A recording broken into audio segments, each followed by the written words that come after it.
Before we start, are you cool with me having just in a little bit, like having an opening statement? I mean, I'm the one technically, I guess, Yeah, challenging Andrew, yeah. right? I think we should do that. You make the Mhm. first opening statement. Andrew will give the second one, and then we'll go right into the open portion. But yeah, guys. So this is going to be a fun debate. Let's keep it at least semi-respectful in the chat. I'm looking forward to seeing how this goes. These are two pretty good debaters. So let's see what happens. All right, Kevin. Yeah, you can kick it off with your opening statement. Okay, cool. All right, so I'm just going to read off this Google Doc here. So in previous debates on this topic, Andrew said, and I quote, "Women only have rights because men allow them to have rights, and women can't make decisions about their own rights because they can't enforce their own rights." So basically, what Andrew is saying here is that there's a fundamental power indifference between men and women that precludes women from physically enforcing their own rights and must always appeal to men to enforce those rights. This, Andrew claims, is a paradox. If women do in fact get equal rights, it will be because men allow them to, which then logically necessitates that the women never really had rights in the first place because the men could easily say no to the women and there's nothing the women can do about it. Thus, men and women are fundamentally unequal. I think this shows a fundamental misunderstanding of power, more specifically how women actually use power, and Andrew's conception of power and influence is coming exclusively from a masculine worldview. And here's what I mean. The dictionary definition of power is the following: the capacity or ability to direct or influence the behaviors of others. And as an example of the most obvious way of exercising your power, I want to give you guys a little bit of a thought experiment. It's going to sound kind of ridiculous, but bear with me. It'll make sense in a second, okay? So imagine there's two guys standing on an island. One is Andre the Giant. The other is Danny DeVito. Danny DeVito wants to create a whole system of ethics and rules for them to follow while they're stuck on the island together. And this requires Andre to follow a system of rules which he doesn't like and he thinks is annoying. So Andre the Giant is just like, no, I don't feel like it. And there's literally nothing Danny DeVito can do about it, obviously, because of the size difference. However, let's expand this analogy and say that there's actually 100 inhabitants on the island. The same event occurs. Danny DeVito comes up with his code of ethics. Andre the Giant rejects it, except this time, Danny, being the clever little man that he is, appeals to the rest of the inhabitants on the island. Nobody's even close to being the same size as Andre, but Danny is super likable, gregarious. He's a fun guy, and he wins the hearts of the people of the island to become their leader. Danny then decides, Andre the Giant, you're not really pulling your weight. Start actually working for us, or I will kill you. How can little Danny DeVito make a threat like this? He has the power of numbers on his side. No matter how powerful Andre the Giant is, if even 10 of the 100 inhabitants on the island try to physically subdue him under the influence of Danny DeVito, Andre has no shot. I bring this little thought experiment up to prove to all of you that power doesn't have to be just physical. In fact, that's actually the lowest form of power. Real power is having an influence over those who can enforce your will on other people. So this begs the question then, how do women play into this? Women exercise power in a very similar way that Danny DeVito did in that thought experiment, except it's actually even more subtle than that. The book, The Art of Seduction by Robert Greene, in that book, he states that some of the best seducers throughout history have been women. One more thought experiment to prove my point. This one will be quicker, I promise. Let's take the Danny DeVito example again, and let's say he has no problem with Andre the Giant's lazy ass, but then the hot girl of the island, driven by her hypergamous nature, hooks up with Danny, because he's the one in power, and becomes his girlfriend. Let's just call her Stacy. Stacy doesn't like Andre. She thinks he's creepy and lazy, so she influences and seduces Danny into making Andre the Giant work, or else he's going to get kicked off the island. In this situation, who is the one with the power? If you said that it's anybody other than the girl, you fundamentally do not understand power as a concept. This doesn't just need to be a thought experiment. This has actually been happened multiple times throughout history. Cleopatra had the ear of Julius Caesar and used Julius Caesar to conquer her enemies, more specifically her family. I'm not going to do a whole history lesson here. There's also someone named Madame de Pompadour who basically ran all of France, even though she was basically a prostitute. She was like King Louis XV's favorite courtesan. And there's many others too. If you want more examples, just read The Art of Seduction by Robert Greene. I'm sure a lot of you guys already have. Another example that's very relevant to this discussion. Women only gained the power to vote in the United States because of women, not because of men, as I'm sure Andrew probably believes. The 19th Amendment which gave the women the right to vote, resulted in a tie. The tiebreaker being a young Tennessee legislator named Harry Byrne, who initially was going to vote against women's suffrage. Then his mom wrote him a letter and basically shamed him into voting for women's ability to vote. And that's what he did. And then the law was passed. And now today we have the, for better or for worse, women can vote because of that happening. Now, in that situation, Harry, technically, the Tennessee legislator, is the enforcement mechanism, because unless he votes yes, women will continue to not have the right to vote. However, you would be extremely naive to think that Harry was the one in power here. Do women need men to enforce their rights? Yes. Does that necessarily mean that men are the ones in power? No. To directly respond to Andrew's claims that women only have rights because men let them have rights, women only have rights because the people in power allow them to have rights. The people in power are not always men. On paper, it might be, but as the story of Cleopatra, Madame de Pompadour, and the mother of Harry Byrne shows, to think that the ones who are the leaders on paper are always necessarily ones pulling the strings is a very naive way of viewing the relationship dynamics between men and women. So yeah, that's my opening statement. Cool. Andrew, kick it off to you. Okay, can you guys hear me? Yes. Okay. Yes. Sorry, I was just kind of taking notes as he was going. That was kind of a gish gallop, but I'll try to get through it all. And then we'll get right back to the fundamentals of the argument. And Kevin's going to lose again because he's brought literally nothing new to the table. So here, let's just go through this real fast. First part of the argument, he's wrong about. He says there's a second half that Andrew hasn't thought about, this fool, this idiot, which is that... he brings up this Danny DeVito, Andre the Giant thing. Notice how both the people inside of this analogy are men. He gives you a weaker man and says the weaker man is maybe better at subterfuge or public speaking or this type of thing. So other men, he can control other men to go enforce the things that he wants. Well, no shock to me. This happens all the time. I literally have there's no shock value in that for me. He points out that women can manipulate men in order to enforce their rights. I agree that that's also true. I've been through this now, I don't know how many times. I don't know why he hasn't picked that up, but I agree that both those things are true. But it still doesn't change the fact that the rights themselves are enforced by men, which makes it paradoxical to say that we can have egalitarianism with women, which is the crux of the position to begin with. Some of the fundamentally flawed thinking that Kevin here has when it comes to power dynamics is a claim that I don't understand them.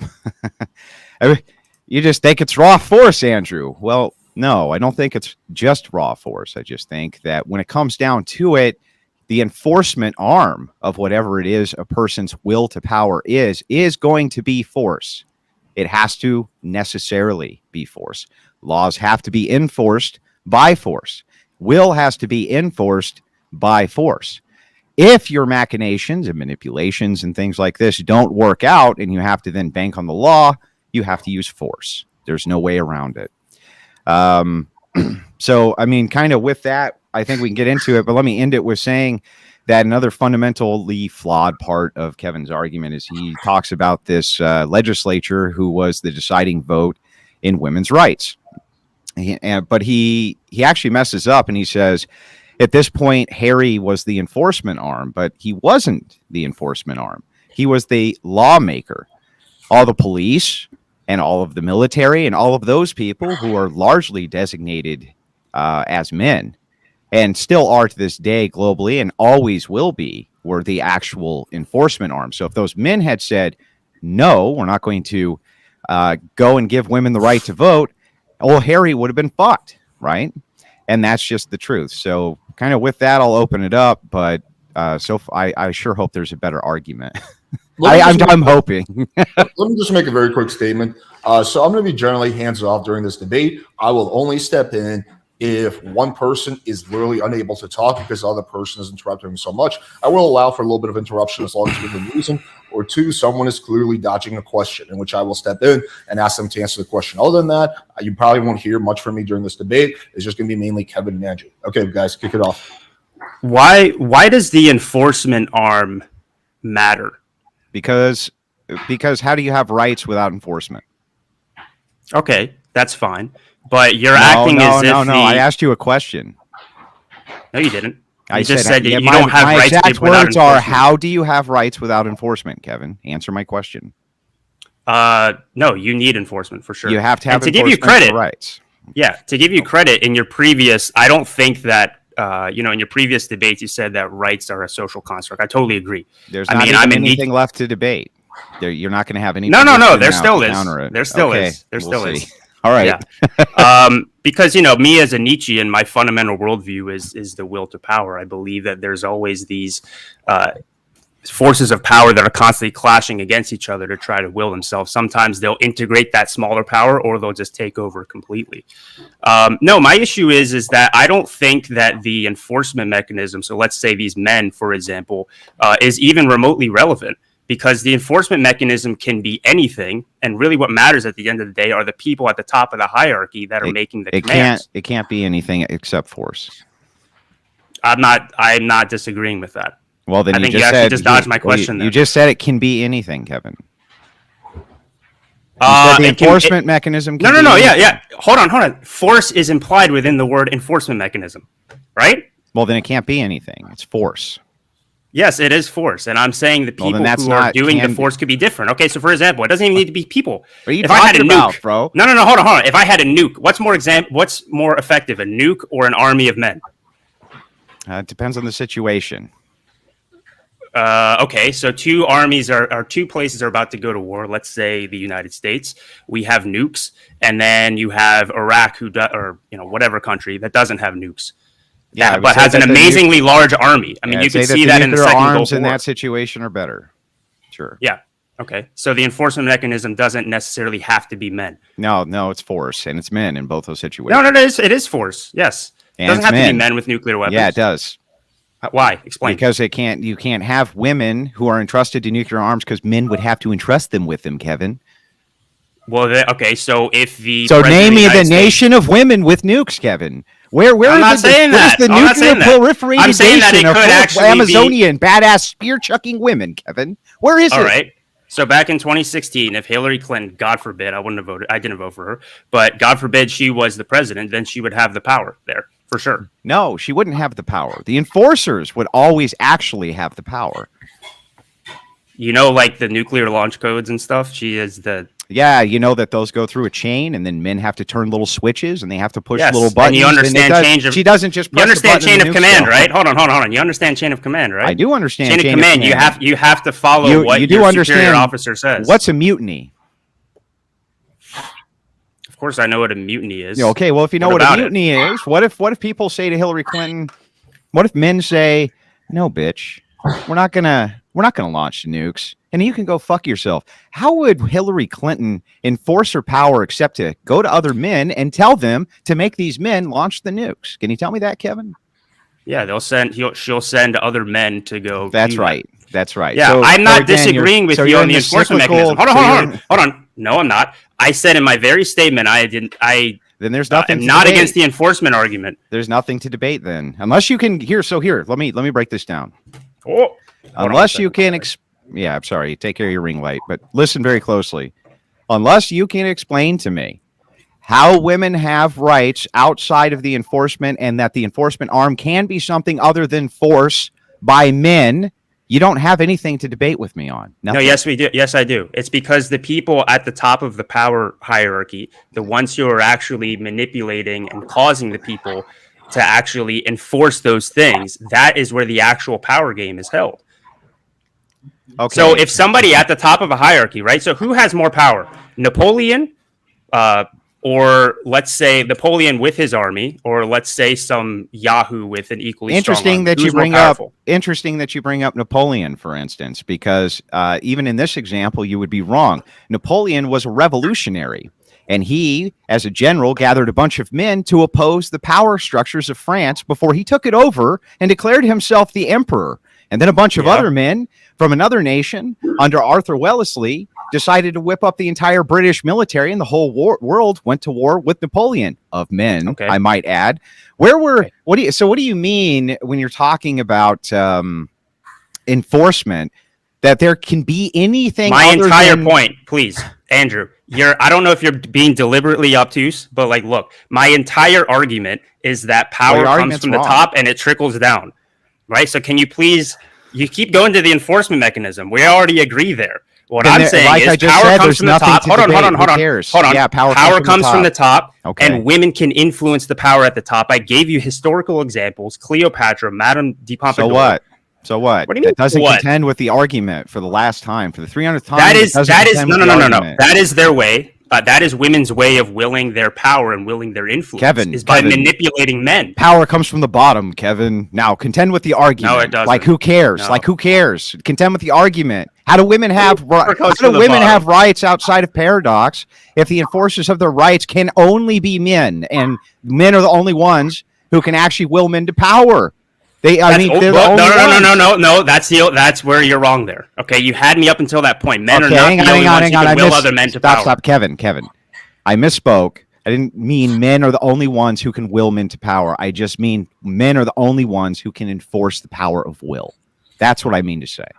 Well, let me actually, I want to provide clarity. So, Kevin, do you agree with the statement that men are the only ones that can enforce power, or no?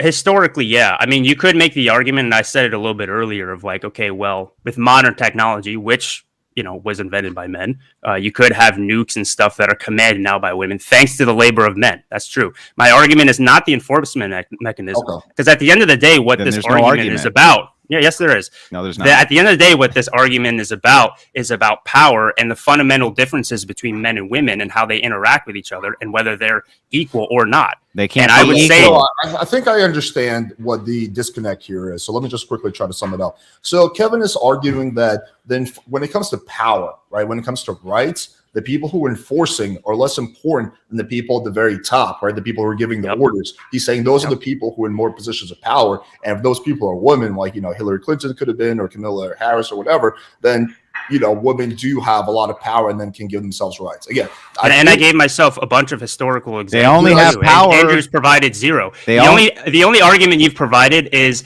a monolithic argument of like in previous debates where you say, oh, if all men collectively banded together and said women don't have rights. Name me one time that's ever happened in history, Andrew. Ever. It happens in Muslim nations all the time. Would you like me to go through the Muslim nations that's happened in? Sure, go ahead. Okay, well, let's start with Iran and the Shah of Iran and the overthrow of the Shah of Iran, where women did have rights, and now they don't. They don't have any because men collectively got together and said, fuck you, bitch, you don't have any. Do you dispute that, Kevin? No, hold on. It's the men that it wasn't all men, right? A lot of those men were still fought with the women because they were influenced by the women. Now they lost, so what? Sure. So what? So women were appealing to men to enforce their rights again. Yes, exactly.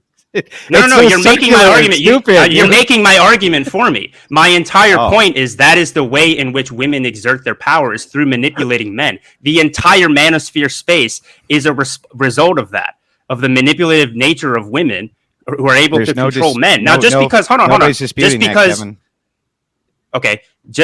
that it's not that women can manipulate men, Kevin. Nobody's ever disputed that, Kevin. It's never been disputed once by me, Kevin. Ever, Kevin.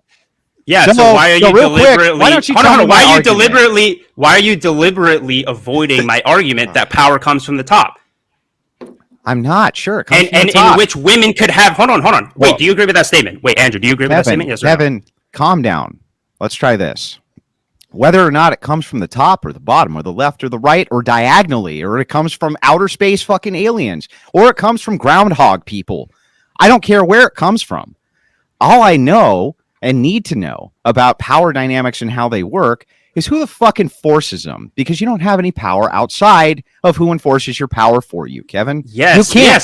Who enforces it, and then who influences the people that enforce it. That is the thing that matters. But there's the trick with the paradox, isn't it? Because that would mean that the power that you think you have is illusionary, and really it's only dependent on people who have real power, and the people who have real power would be any male collective which opposes you. Then you're fucked.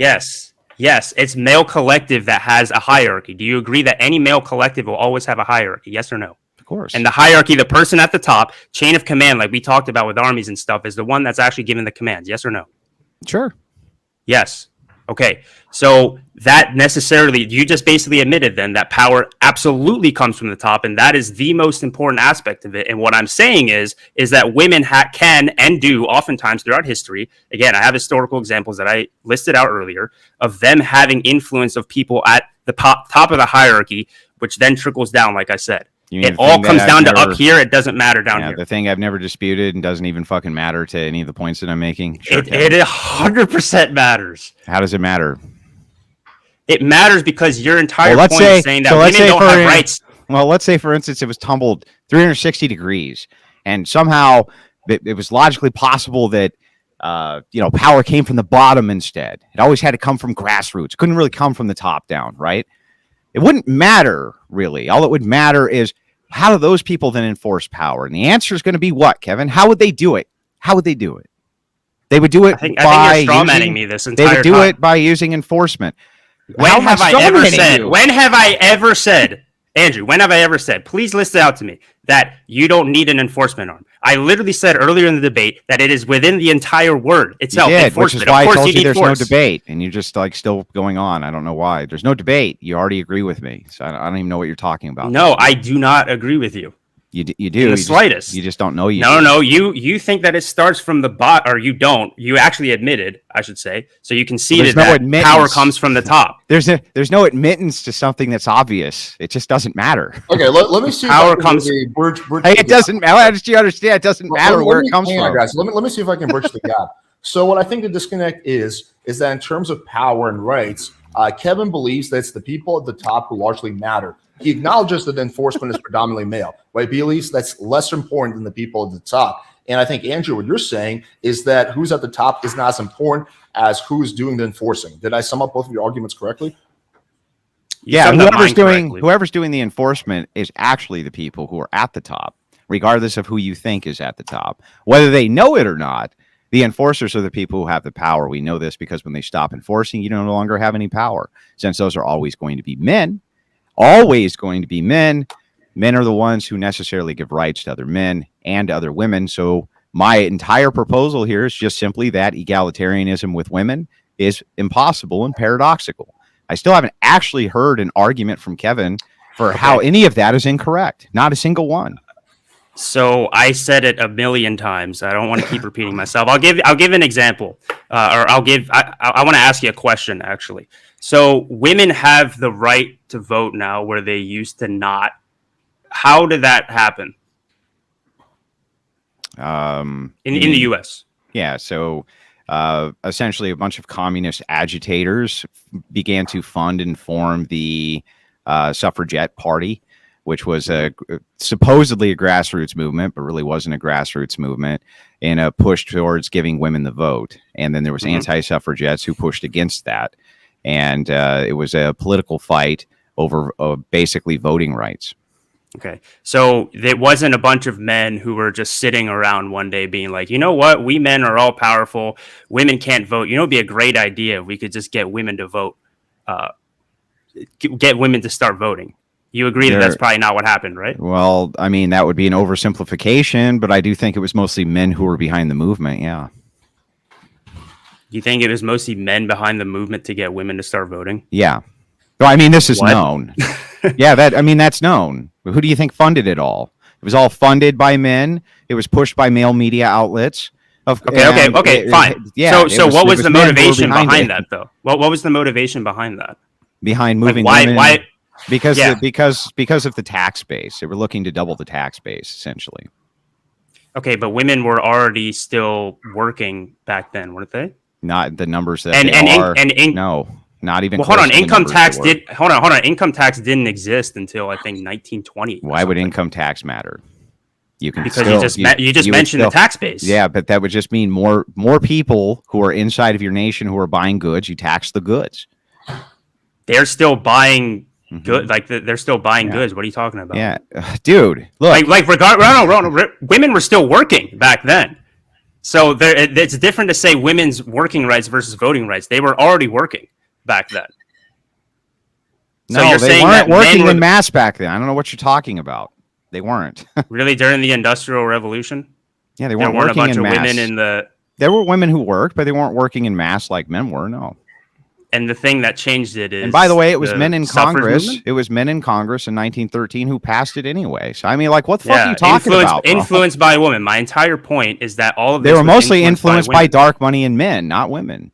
But even let's just say for a Through the second that they influence of were. women. But let's just say for a second that they were completely 100% influenced by women. 1,000%, there wasn't a single man who influenced even one of those congressmen. Not one, Kevin. It was all women, and they manipulated these men into giving them the fucking rights that they wanted to. No, let's say they passed it. Let's say they passed it. Position. Let's say they passed it the next day, the very next day, and then they said to everybody, "Women can now vote." And then all the poll workers and all the police officers and all the military were like, "Fuck you, they cannot." What would it have meant? Would it have meant anything, Kevin? Would the law mean anything if nobody enforces the law? Okay, so no, what ends up happening then? You keep speaking in monoliths and as if like all of men. When have all of men? When you're talking about women's right to vote, that's a monolith. Women's right to vote was a monolith. What are you talking about? That was an actual monolith. No, I'm talking about the enforcement, the people who would say, "Oh no, we're not allowing this." Yeah, what do you think would happen, Andrew? No. Let's actually go with this. Let's actually go with this thought experiment. So, what do you think realistically would happen if all of the if a bunch of the men, it's impossible to have all the men, a bunch of the men said, "Hey, actually, no, women don't have the right to vote, and we're not going to allow this." What do you think would realistically happen after that? I think realistically that Congress would probably reconvene very quickly and pass a law in order to keep their power in place to repeal it as quickly as possible. That's what likely would happen. Same thing that happens now when men decide not to enforce the laws that are going on in the book. For instance, let's take the Black Lives Matter riots. When police officers refused to respond during Black Lives Matter and the riots that were going on thereof, there was laws that were there that were being broken all over the place. But there was nobody around to enforce anything for you, Kevin. So what happened then is that people started to enforce their own shit. They started to enforce their own moral codes. They started to enforce their own morality. They started patrolling their own neighborhoods. They started doing this kind of thing. Why did they do that? Why did they do that? You're making my point for me. I think you're making my point for me, and you don't even understand that you're doing it right now. Well, my entire point is, hold on. No. The entire point is if you did have people who resisted against that, and then let's say in this scenario, Congress, they wouldn't reconvene. They've never reconvened after passing a law and repealed it immediately. And in fact, I mean, you think of things that pass in American history, like the Whiskey Rebellion, stuff like that, like they will quell that rebellion. So instead, what they will do is they will gather up their men and then they will have a fight in a war. Yeah, because the army did it, right. But if the army said, no, we're not going to go quell the rebellion, then what, Kevin? Then what happens?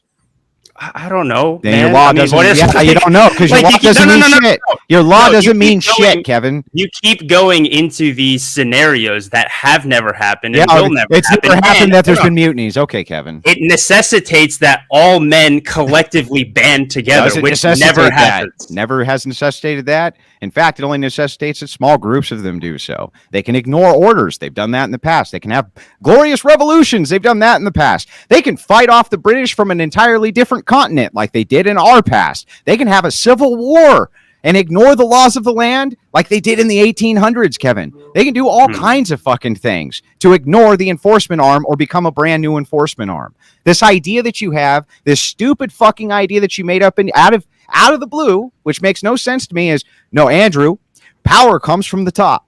And so these are complex power dynamics. Okay, fair enough. They're complex power dynamics. But all you need to know what's true is who enforces those power dynamics.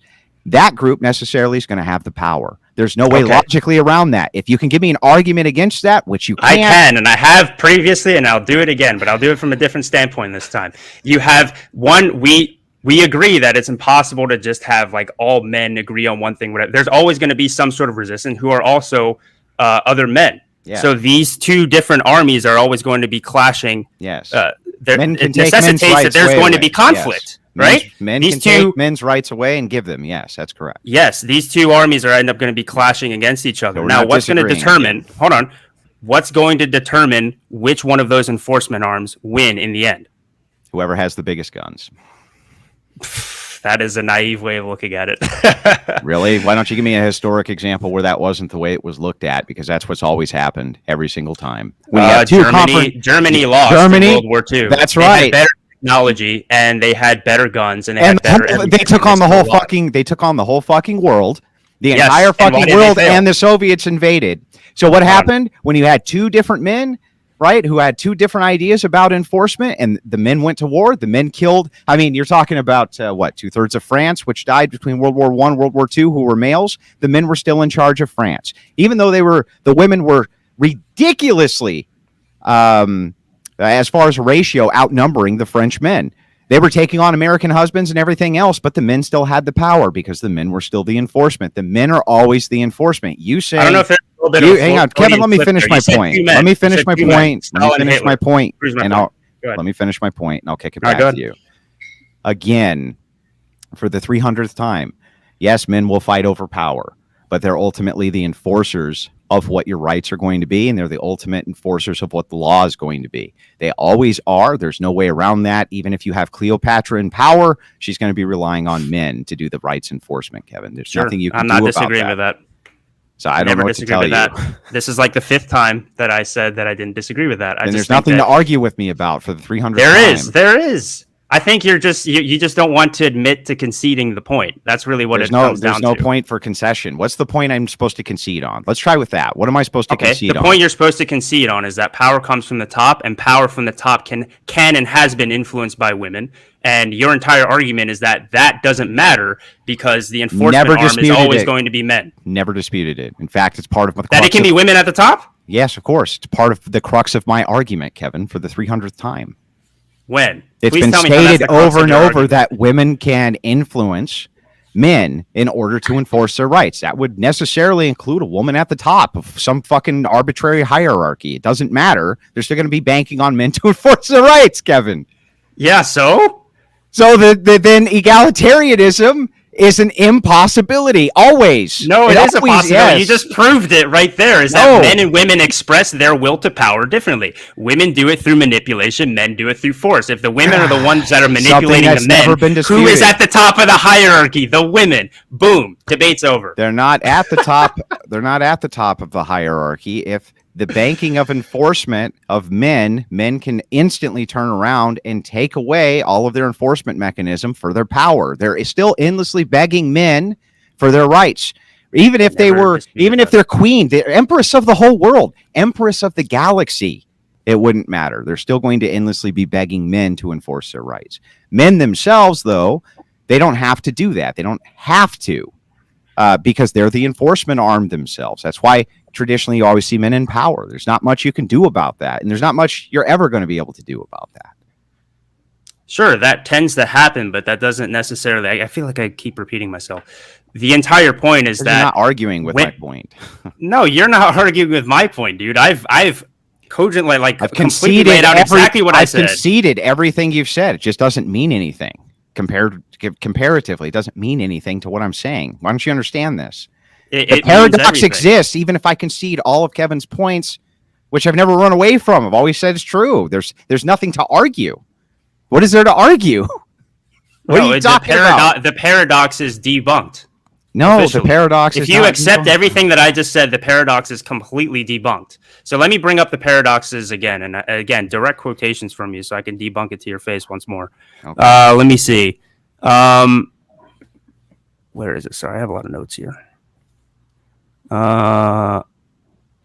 Okay. Women only have rights because men allow them to have rights. So that was one quote. Women can't make decisions about their own rights because they cannot enforce their own rights. Again, I said at the beginning of my statement, these are claims that I fundamentally disagree with because the way in which women influence men. You got one of those wrong. Okay. You got the first one I'm pretty sure but you got the second one wrong, which isn't that women can't make decisions. It's just that whatever decisions they make, they're going to be appealing to men for the enforcement of whatever that decision is. Okay. All right. So that you understand.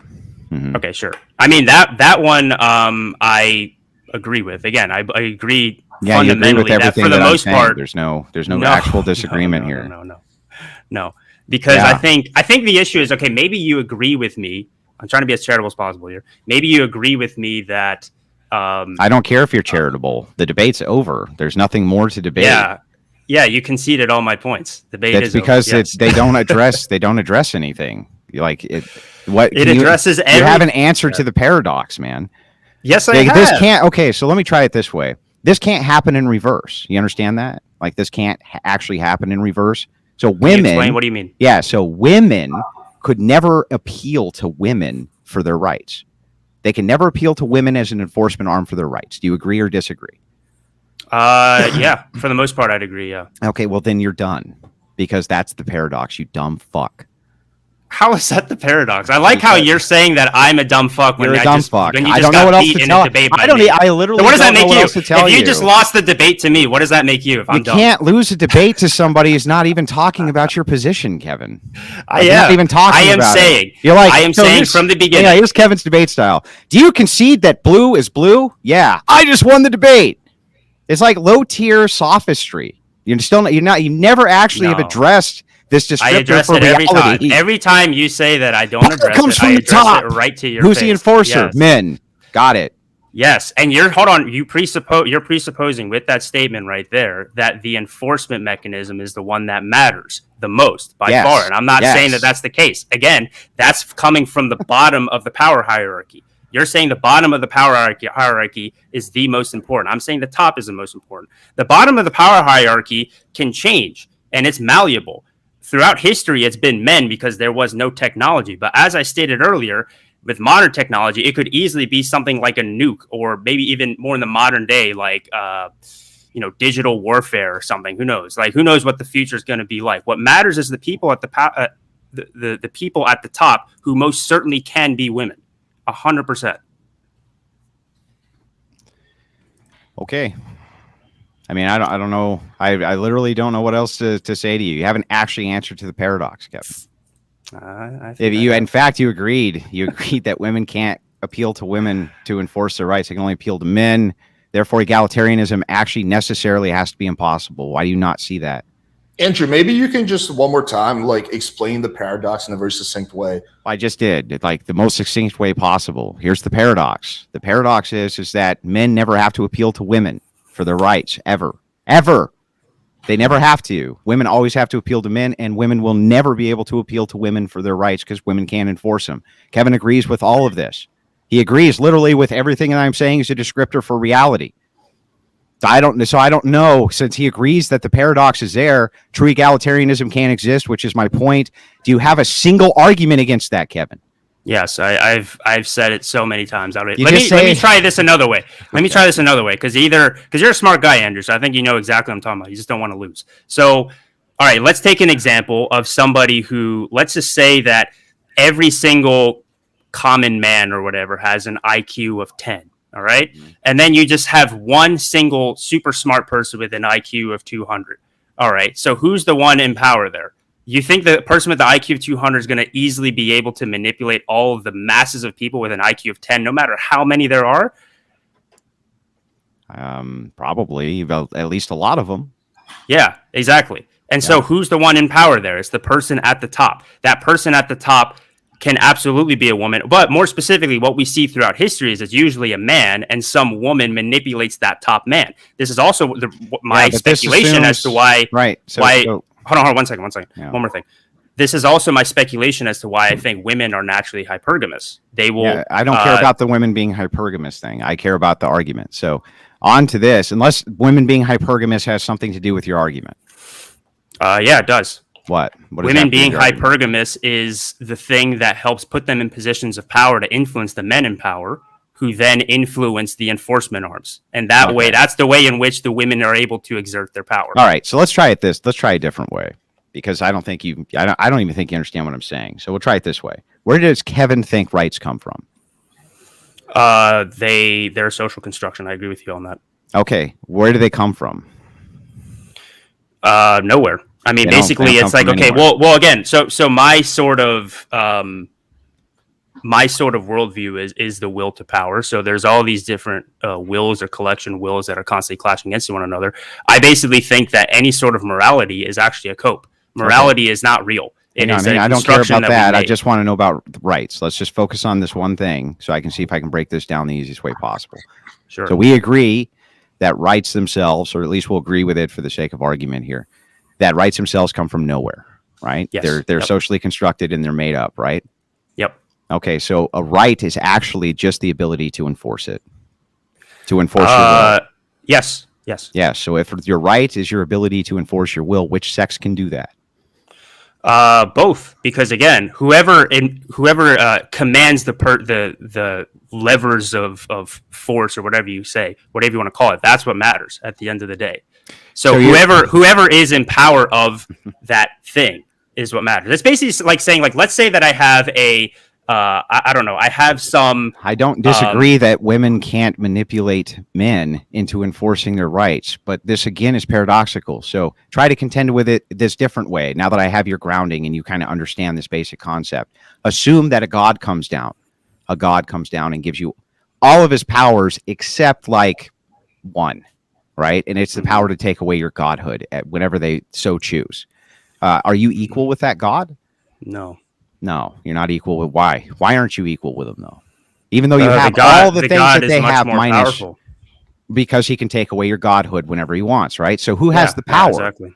So who has the power? The person who is God, right? Who can take away the power anytime they so choose, not the person who thinks that they have. The problem with this, I know where you're going with this, Andrew. The problem is that you're presupposing the argument, which is the entire point of the debate. You're presupposing the idea that men are the ones that give women rights, and that's the thing I fundamentally reject, and that's the thing that we've been arguing about this entire time. I didn't presuppose. You're presupposing right there. Okay, tell me where that line of thinking is going. Go ahead. Stop. With this hypothetical itself, I'm just asking you about the nature of egalitarianism. So if we're talking about the nature of equality and the nature of egalitarianism, you would agree that if there's a mechanism which can be taken away from you by something that has the degree of capacity to take it away from you, that you can't actually be equal with that thing. In this case, it would be the same thing with the power dynamics between men and women. That's what creates this great paradox, the paradox of rights. You're only saying that if women are able to manipulate men into utilizing men's power on their behalf, that would be like the person who tricks the higher deity and tricks them into giving them the same power until the deity realizes that they can take it back whenever they want. It was always paradoxical. Okay, so let me use a little bit of, I don't know, maybe Christianity or whatever to sort of prove my point, because I think the Bible itself, now granted, I don't understand the Bible as much as you do, although I did go to Catholic school. They don't really teach you shit there in terms of Catholicism. But anyway, okay, so the devil, how does he have power in the world? You agree that the devil has more power than human beings, right? No. As a Christian. No. You don't think the devil is more powerful than human beings? No. And then but by the grace of God. In fact, the opposite's true. Okay, so how did the devil seduce Eve into taking the apple and then influencing Adam to take the apple? You're talking about something that has vast complexity. If you're talking about the fall of man from Eden, it's not just the devil, it's the failure of men, and it's the failure of Adam and Eve to exercise their power and will to God, right? But they had the power to reject Satan. Satan had never had any real power other than what was willed to Satan. Yeah, hold on. His power was the seduction. He seduced them into doing what he wanted. Yes, right? And that can be done. But ultimately, right? Ultimately, the great paradox there is that they never had to do it, right? So this is the paradox. Well, that's the paradoxical nature. Women fucking have to do it. Do you understand the difference? They fucking have to. They don't have a choice. Like, they don't get to be like, no. That's the paradoxical nature. Sure. I mean, in different Adam and Eve ways, could just look at sure. No. Now pretend that Adam and Eve had the devil who was there, right? And they were like, and the devil went, no, you fucking have to eat the fruit. Grabbed the fruit, shoved it in their face, made them eat the shit. Just stuffed it in their face. You have to eat it, right? That's the difference. That's the paradoxical differentiation. That's the entire point. The fact that you brought that up shows that you are taking this 100% from a masculine worldview, which is why this doesn't make any sense. It makes total. Listen, I'm telling you, women can't say no. They can't say no if men decide they have no rights. They can't be like, yes, I do. They can't. They can. Men can, but women can't. So you can't have egalitarianism. It doesn't matter. You keep treating both of them as a monolith, right? The vast majority of I mean, in this particular case, what gives you rights? Men would Andrew, be. What gives men you would personally? Be as the enforcement, basically a monolith. So, what gives you personally, Andrew, any sort of rights? I don't think I have rights. Who bestowed that onto you? I don't think I have rights. So you don't think any human being has rights? I'm not saying like ontologically, I'm talking like specifically like within the confines of the law, let's say, which is a social construction. Yeah, so just enforcement. That's it. That's all it gives you rights is force. Yeah, from other people, right? Men, yeah. Yeah, from other men who are higher up in the hierarchy. Not Well, necessarily they don't equal to you. necessarily need to be higher up in the hierarchy, no. Well, how else would they enforce their will then? With a bullet. Yeah, because they're at the top of the hierarchy. No, they're not. They don't need to bullet. be at the top of the hierarchy. In fact, they can be at the top of the hierarchy, and someone who's below them can still kill them with a bullet. Yeah, but they're probably going to be defended by people who have more bullets. And also, if they're at the top of the hierarchy, they're pretty smart, so they know that hasn't been all the happen. social revolutions historically. They've had plenty of defense, and still the population's able to bring them down to their knees or kill whoever's in power, or And then what happens? completely, if they create an entirely new power structure where men again are at the top. No, yeah, exactly. The same exact thing repeats itself, where there's a new establishment in place and then there's a new hierarchy in place. The people at the top of the hierarchy still end up calling the shots for the people below at the bottom of the hierarchy. Yeah, I'm not disagreeing with any of that. What's your point? The hierarchy at the top's always meant, though. It has to necessarily be. No, it always is. The hierarchy at the bottom. Is. No. Look, okay, so this is where we can probably agree, and I think we've both agreed to this earlier, just in different terms. The bottom of the hierarchy, the enforcement arm, always has to be men for the most part. Yes. It's possible in the future it might be able to be women too. Again, just with technology and all so that. That is the real hierarchy then. No, the real hierarchy. That's the bottom of the hierarchy. No, you just admitted that it's the bottom. No, about stop. the top, which is what matters. Stop. It's not. The real when you're talking about a hierarchy, you are talking about a monolith then. You're talking about a singular organization or a singular monolithic piece that has different parts to it, different pieces, so you're saying only the crown is the important piece. And I'm saying the crown, hang on, let me finish. I'm saying the crown's important, sure. Okay, but the reason that if you go and you read like Machiavelli, right, that he talks about this often, how it's actually better to be feared than loved, for instance, is because oftentimes in the Prince especially, as they discuss these different groups kind of taking out the crown or having some type of social revolution to get rid of whatever the existing hierarchy is to instill their brand new hierarchy. That's men essentially enforcing whatever they think is their right. Got it. I'm glad you brought up Machiavelli. Or this type of thing, right? That's what they're doing. That's what they're doing. Hold on. I'm glad you brought up Machiavelli, the author of The Prince. So the prince that he's talking about in that novel, did he have the largest army that allowed him to get to the top, or was it something else? Well, he was talking about multiple princes throughout the book. So yeah, but there's one main one, Cesare Borgia. Cesare Borgia was the main one that he's talking about in that book. Yeah, and he was actually created. Yeah, so I haven't created that book. I haven't read The Prince in years. But get to your point. My entire point is that in that book itself, it establishes that a good leader at the top is what wins wars and what wins influences, not the enforcement arm or the largeness of the army. It's the person at the top, not the person at the bottom. I don't disagree. There's still no disagreement with this.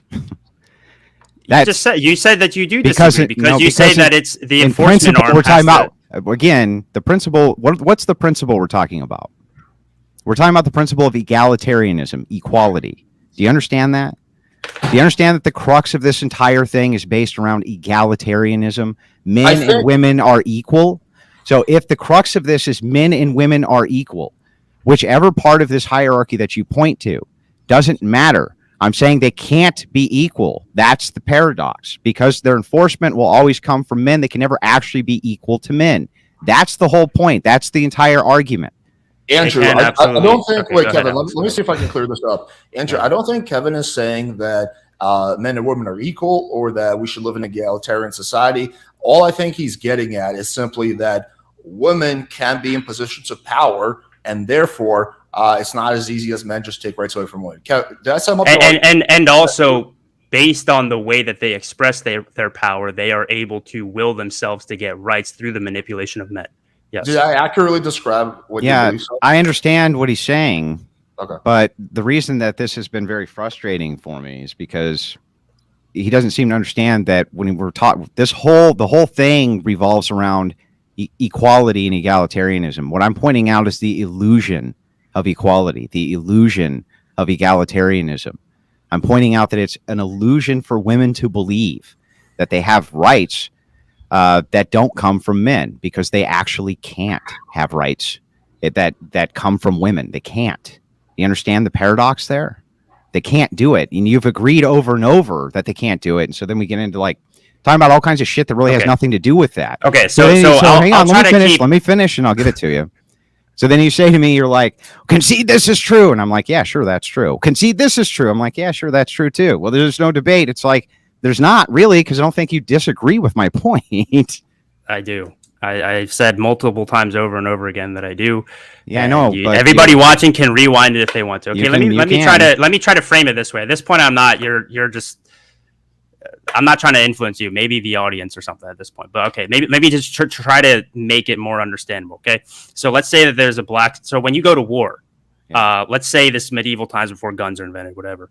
You need a blacksmith, right? A blacksmith is the one that's creating the weapons. The blacksmith is technically the one that has the weapons, right? Weapons are the thing that kill people.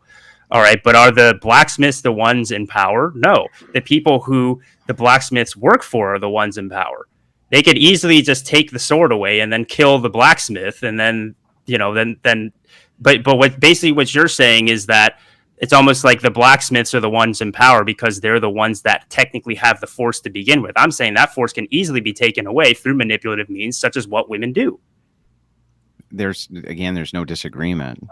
So I don't understand why you don't get that. Like, there's no disagreement on any of that because we keep saying there is, but I'm like, but I agree with this. But the descriptor of reality still doesn't change as to the paradoxical nature of people can't force their own rights who say they're equal with you, the people who can. That's insane.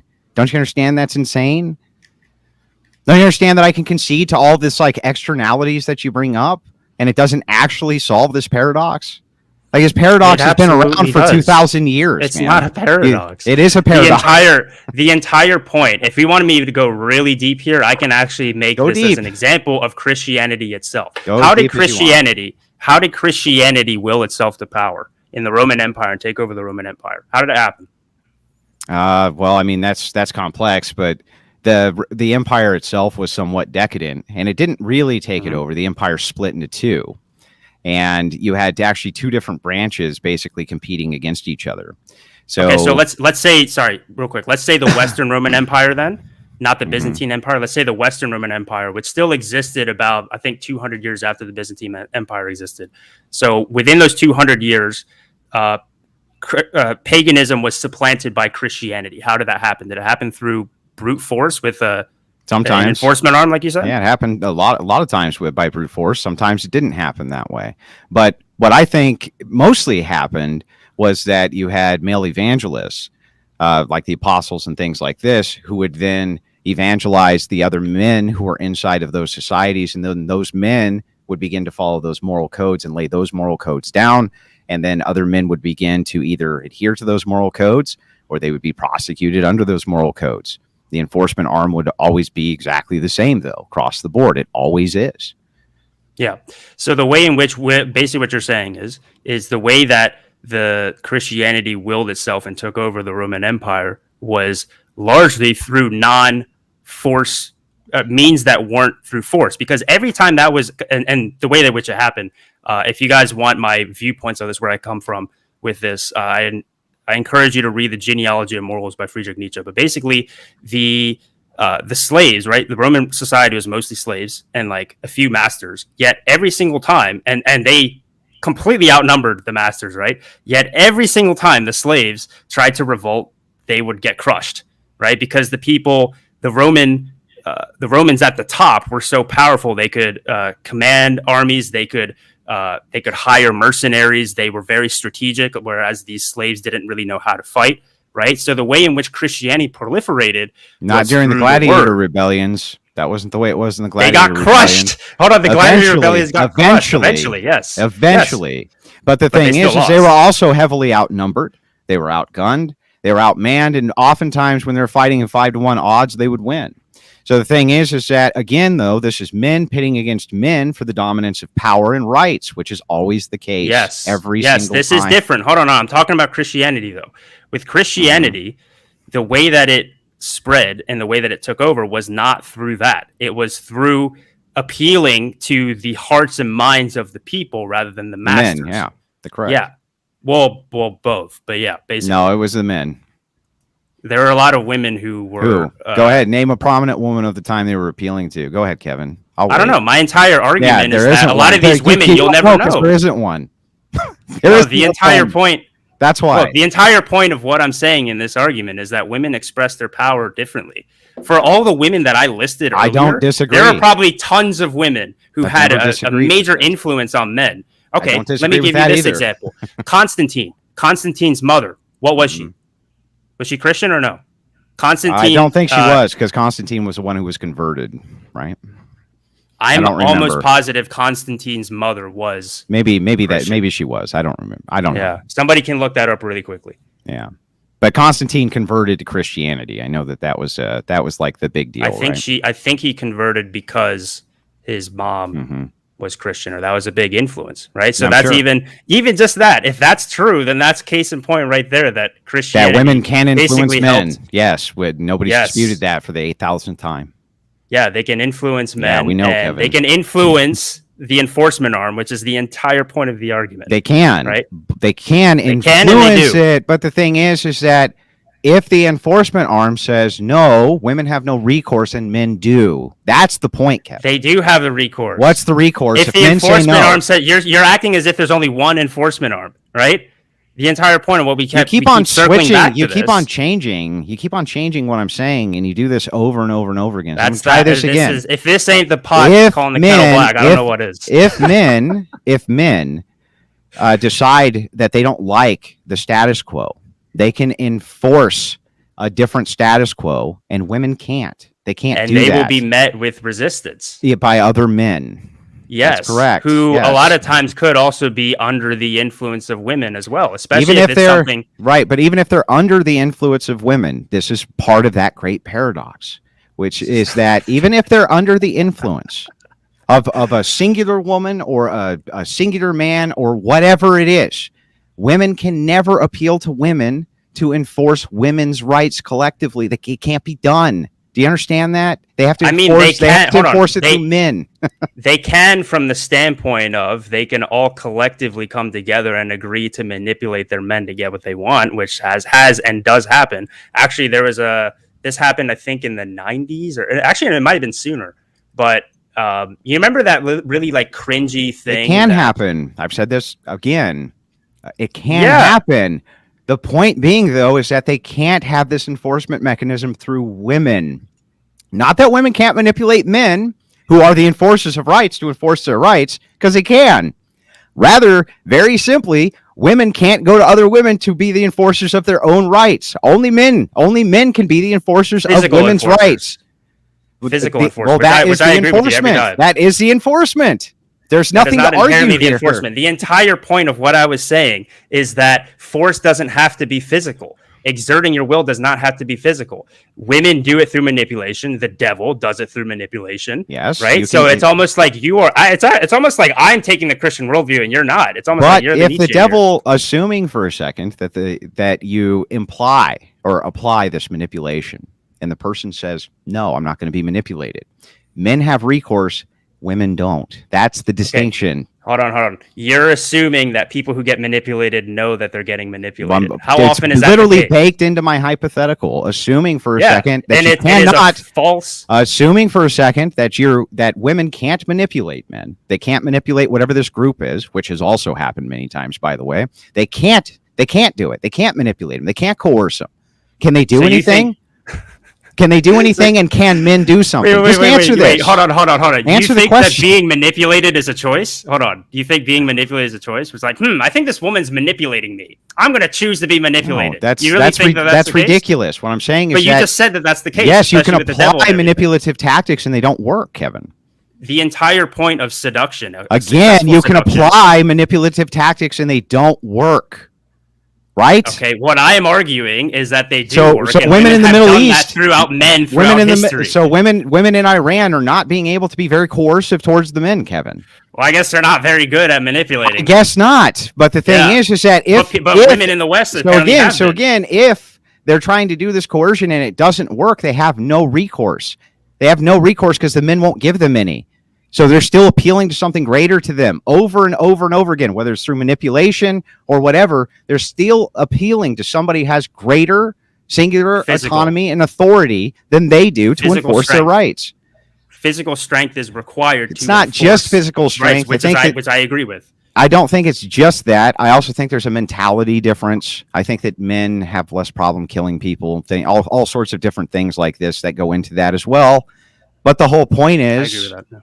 how many times do I have to say this? They can't, even if they're being manipulated, they have no recourse outside of that, and men do. So they're always appealing to men. It doesn't matter if they don't have any recourse outside of it. It That does is matter. the most effective. That is the most effective method to influence people, is through manipulation and being able to psychologically manipulate people to do what you want. That is how Christianity took over the Roman Empire. That is how the devil has so much influence over everybody, even though he doesn't like, it's not like the devil comes up and just starts beating the shit out of people. No, he influences and seduces them through basically psychological and spiritual means. So You're proving my point. So ultimately, how Christianity is influenced is that men who convert over to Christianity become the enforcement arm for the Christianity. So assume for a second that you had a person, and this did happen oftentimes in pagan tribes, where tribe leaders would convert to Christianity and their soldiers would not. And so they removed that tribal leader because now the enforcers are gone. He had no power left. This happened with pagans all the time. It was a big problem inside of these pagan nations. In fact, it was a problem in Japan with the daimyos. The daimyos also would convert over to Christianity, and their samurai said, no, we want to stick with Buddhism. That was a big problem for them as well. So if you don't have the enforcement arm that's there that you can appeal to, which is going to be men, to protect whatever the rights are that you think everybody should adhere to, you're fucked, Kevin. You're fucked. There's nothing there, and women never have that recourse external to men. Neither do men. All rights fundamentally come down to men. Okay, yes. Then there's nothing else to argue. They come down to whoever is at the top of the hierarchy, who is able to influence the people that do the enforcing, which almost always are men. And I agree, it's not just physical, it's intellectual too. Not necessarily from, I guess maybe technically an IQ standpoint, but more so from the standpoint of like creating machines of war, for example, right? So, but would you agree at the very least that women on average are much more socially aware than the average man? I think that when you're talking about Western dynamics, that might be true. But I think that the way that other cultures deal inside of these dynamics historically has been different. I don't think that always kind of the social awareness, if that's what you're talking about, has been as skewed as it is now. But I would say probably. They probably are a bit more socially aware. You're talking about when it comes to the dynamics between people. That's what I think you're talking about. Yeah, I think so. I think that's a necessary function. They actually necessarily have to be that way. Yeah. Exactly, or else they wouldn't be able to exert their will and their power and their influence, that's the way in which they do it. I agree with that too. Yeah. So and I've never disagreed with that. I think the debate's over then. I think we're done. Yeah, but I just want to let you know that you never actually answered to the paradox at all. You could say that all day. Just rewind the tape and go ahead and look at it. I mean, you could say rewind. You could say rewind the tape all day too, but you never actually answered to it. Address it one more time. I answered it so many times. Well, no, you didn't. You just okay. So fundamentally, I'll answer it one last time, and I'm still available for about another hour. So if anybody wants to come on and we can both talk. Yeah, we're gonna do an open panel after this. So yeah, for sure. Yeah. So I'll just have my closing statement, I guess. Men and women, I agree with Andrew fundamentally that a right is not something that's like real. It is a social construction that we make in society in order to, if we're assume that we're rational creatures, which is assuming a lot, but let's just say that we are. We use that in a way in which to ensure our future wills are able to proliferate in the future. But I will say that the way in which men and women exert their will and their will to power and what they truly want are different. Men are the physically superior sex. We are bigger, stronger, faster. You could even argue in the extremes, we're more intelligent in terms of creating things that will help with the enforcement.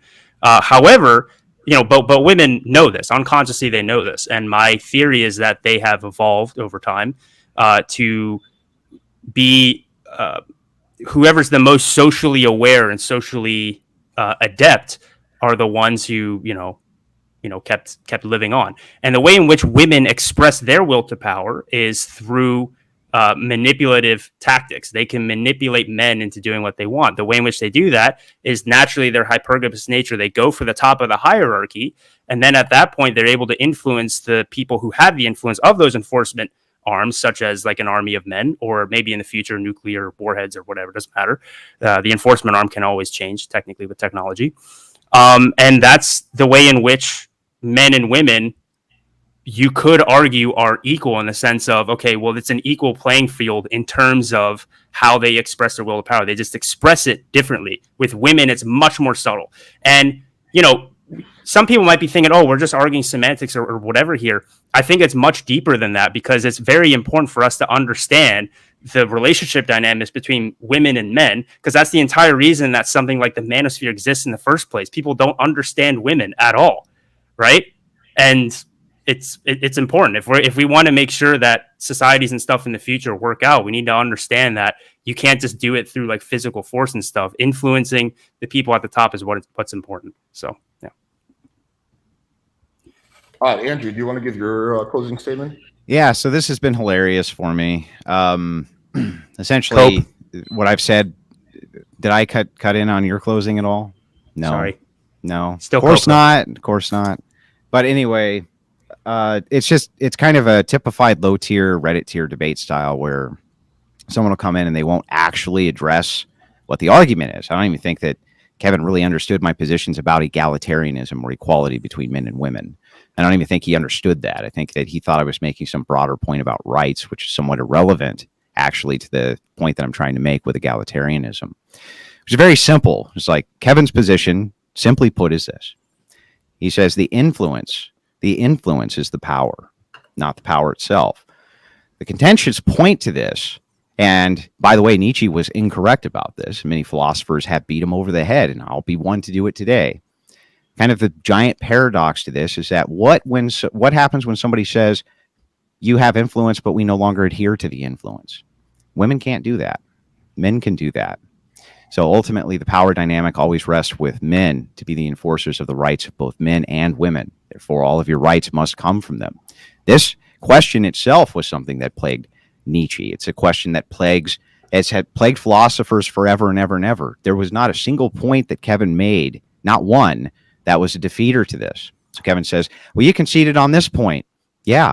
You conceded on that point. Yeah. But these were all irrelevant and erroneous. They didn't actually address the core argument here, which isn't even an argument, actually. It's actually just a descriptor of reality. It's just a reality descriptor. So I'm looking for an argument against that particular reality descriptor when it comes to egalitarianism, and just saying influence is power. That's actually a very poor way to look at it. Influence can operate as a lever for power. That's true. But only one sex can say, no, regardless of influence, we can do something outside of that to stop you. Only one sex can do that. And that would be men. And so the enforcement arm always is going to go back to men. So Kevin might say cope, but just try to recognize he never actually made a good, cohesive, or coherent argument against what I'm saying. I'm not going to make a rebuttal just for the sake of time, but because we'll just keep going back for it. I do want to point out, though, that the definition of power, which I said earlier, and you can look this up, is the capacity or ability to direct or influence, right? And you're basically saying that power is an influence, but it's baked within the definition of itself. That's all I want to say. Any rebuttal that I have to what he just said, I basically let me give you my rebuttal to your rebuttal, since you gave me a rebuttal after my closing statement, which is that even if in the definiendum it says that influence is a position of power, I still don't disagree. I'm just saying that if your influence doesn't work, there's a mechanism men have, women don't, which is what creates the rights paradox to begin with. Very simple. It's not complex. I think basically everybody understands it, including you. But you want to kind of go into this grandiose ideology in order to defeat a basic descriptor. It's a basic descriptor of reality. I don't even know how people can argue against it, to be honest, because you didn't argue against it at all. You just talked about hierarchical structures, which I don't even disagree with any of that. This just wasn't even an argument to be had. Look, if anybody wants, because you brought up Nietzsche, and Nietzsche's,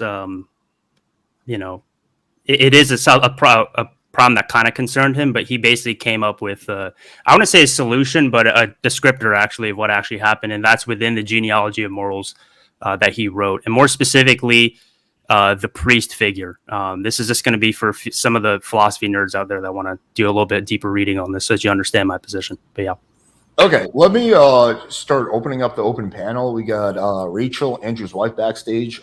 She wanted to come on. We got a few other people backstage. Overall, I thought it was a good debate. I think it was some good back and forth. So yeah, I appreciate both of you guys engaging.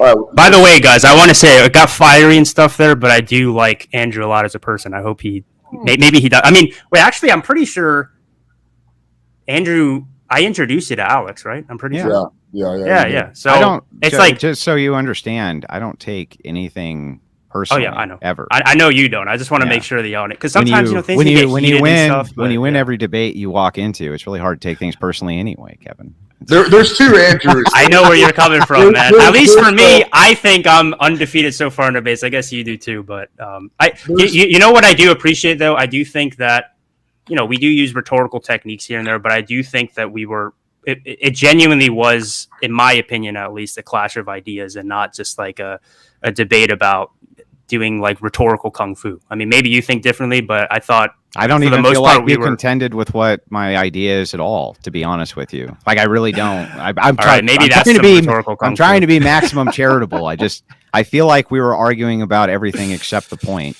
but fair enough. Let me move it forward. I was just going to say, I think there's two Andrews. One is the debate Andrew, which is quite hostile and aggressive.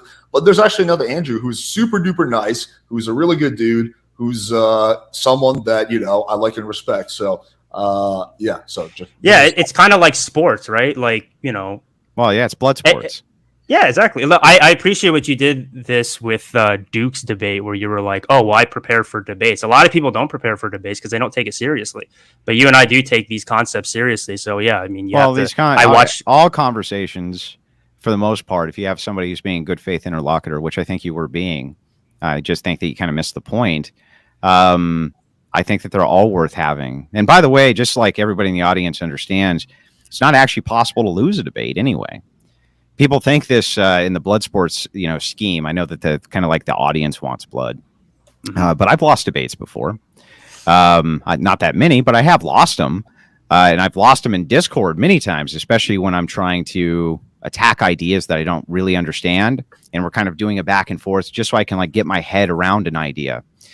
You can't really lose. All you can really do is learn. That's it. Yeah. That's a great perspective. And also, I've been away from YouTube for a while. The reason that I came back actually is because I'm writing a book exactly on masculinity and femininity. So I wanted to actually bounce some of these ideas and concepts to somebody I respect intellectually. So it was good. I agree. It was a good learning experience. Cool. So let me move forward. Let me bring on Rachel. This is a question that kept popping up by this guy, Andrew. So if you don't mind answering that real quick, and then we'll hear from Rachel.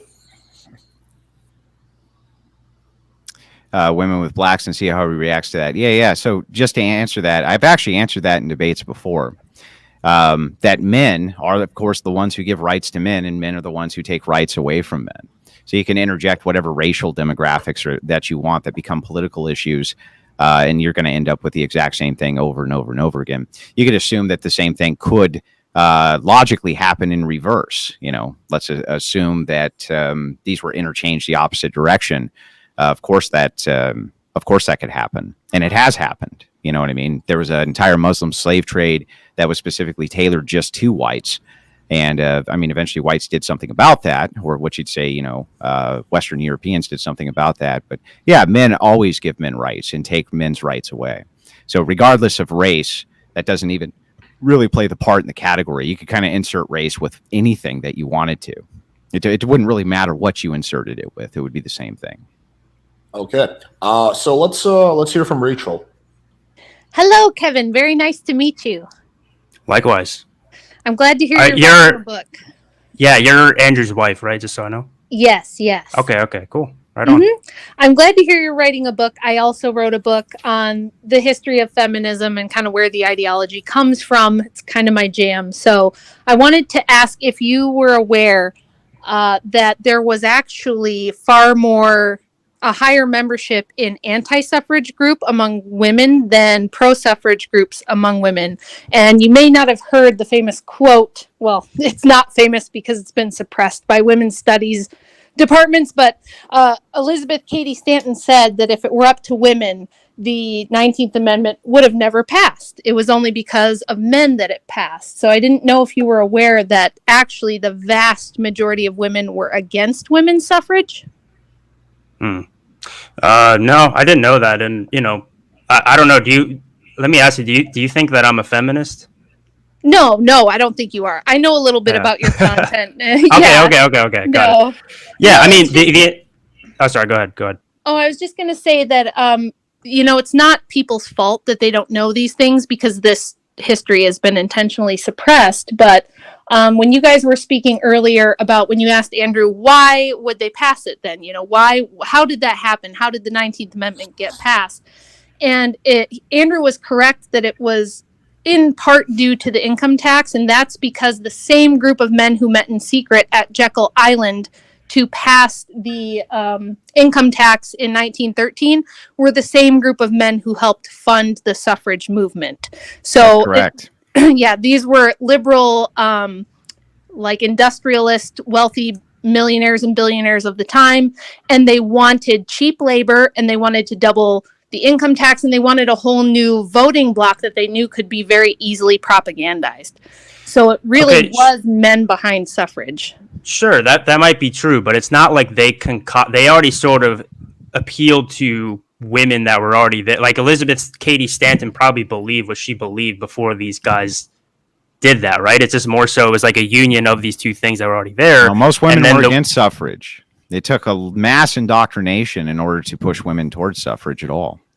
Yeah, sure, but again, we're my whole argument isn't that it's just going to be like women as a collective. It's more so, and women or men. When it comes to power, it's just the influence of a few different people. So even if it's just Elizabeth Cady Stanton on her own or whatever other feminist, if they have a lot of influence over men, even though there's only a few of them, that's kind of the whole point. All that will to power is always based around the consent of the collective.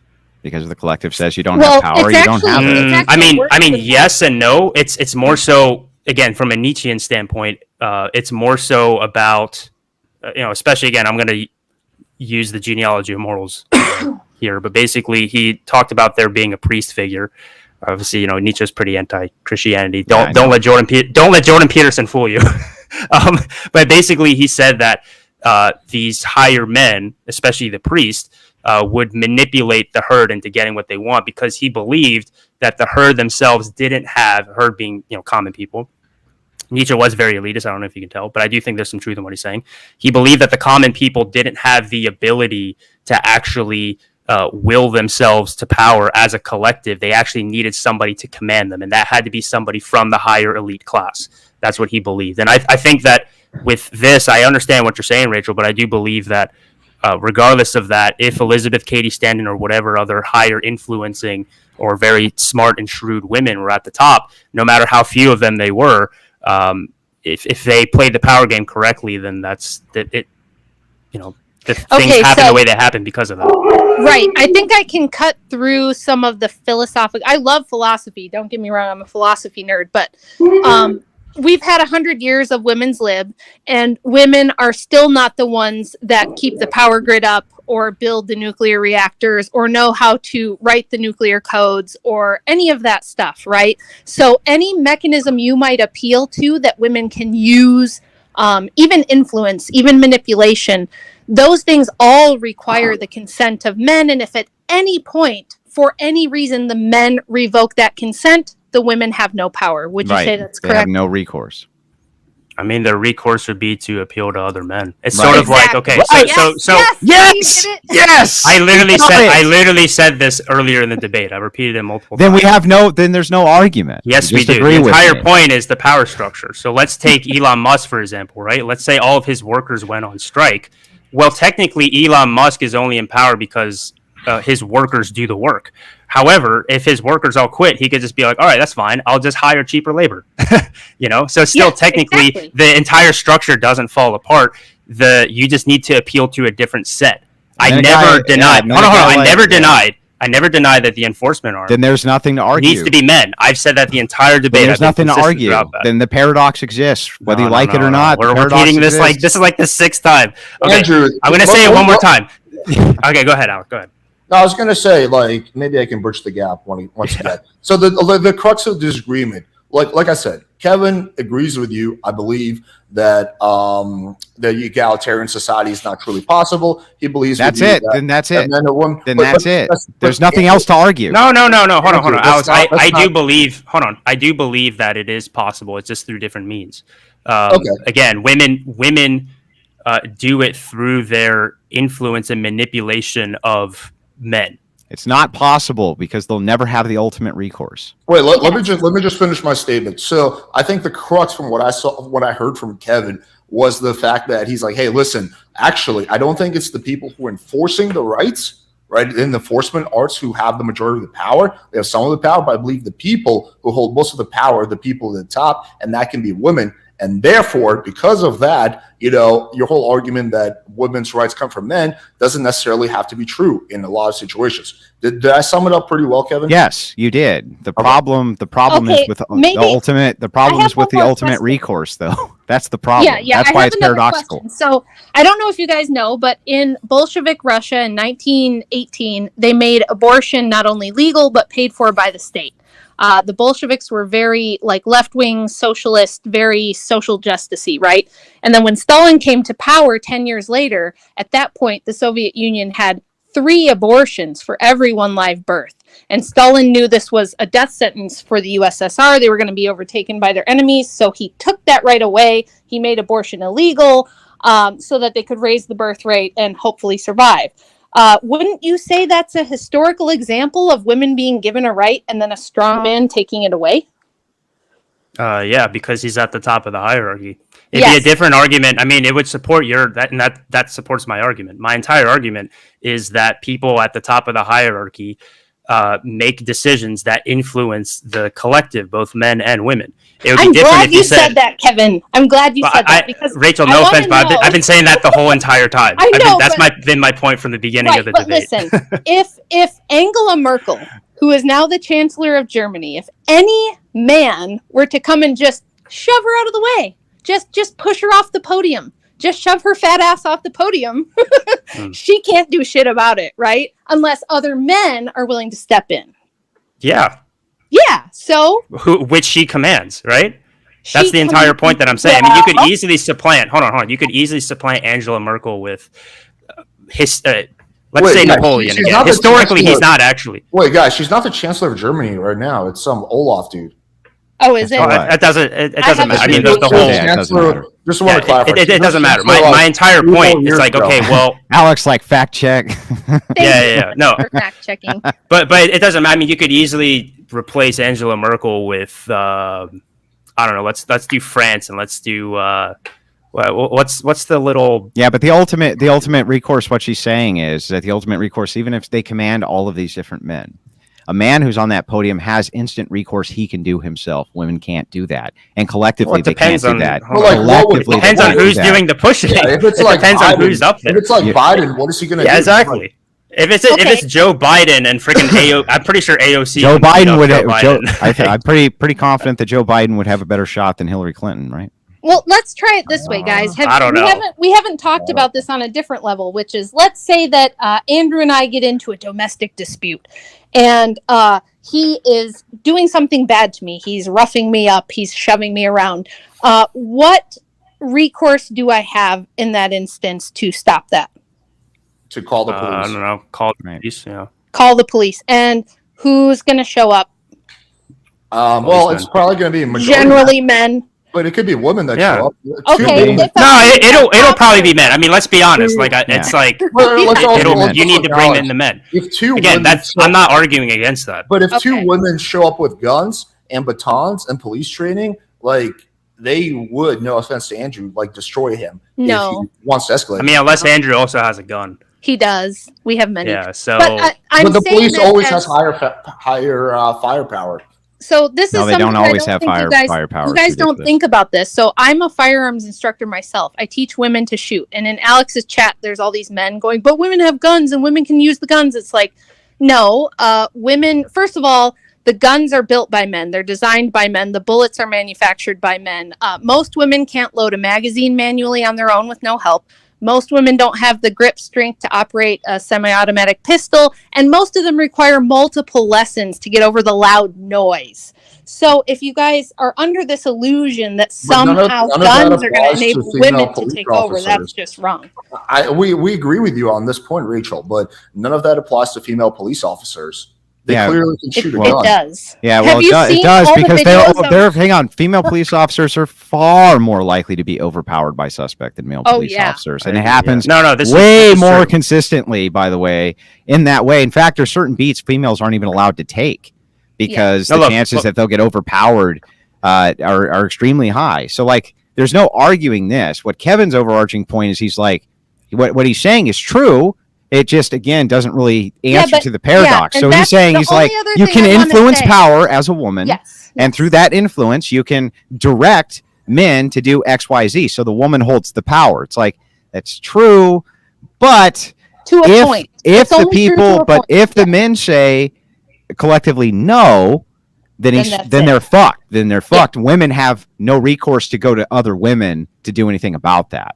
Right. They can only appeal to the men. And so ultimately men are the ones who hold the power and dominance in society and always will. And one more time, just one more time, my simple sort of rebuttal to, I guess I just want to repeat it again, is that, basically just doesn't like really matter. It's like, okay, whoever's at the top of the hierarchy, that's what matters at the end of the day. Let me ask you this. Hang on. I got one question, just one. Hang on. I just want to ask you this. Do you think that we will ever have an egalitarian society, Kevin? True egalitarianism between men and women? No. I want to give you a really technical answer, but it's truly what I believe. There's never going to, like power is like a scale, right? There's never going to be true equilibrium. So it's possible it could tip to the feminine side a little bit more than the masculine side.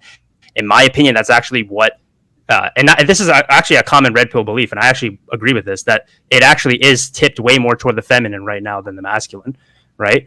So I think women have, more rights and freedoms now in general than men do in the West. But it could easily tip back one day. Yeah.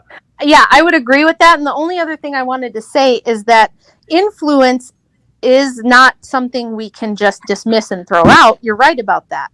But influence still requires consent, right? The men still have to, on some level, consent. Yeah, because even if you're being influenced, you can at any moment go, wait a minute, this person is manipulating me. This person is unduly influencing me. And if the person realizes that, they can turn it around. Yes, but this is where we disagree. Most people who get seduced have no idea that they got seduced until it's already too late. And that's it never lasts forever.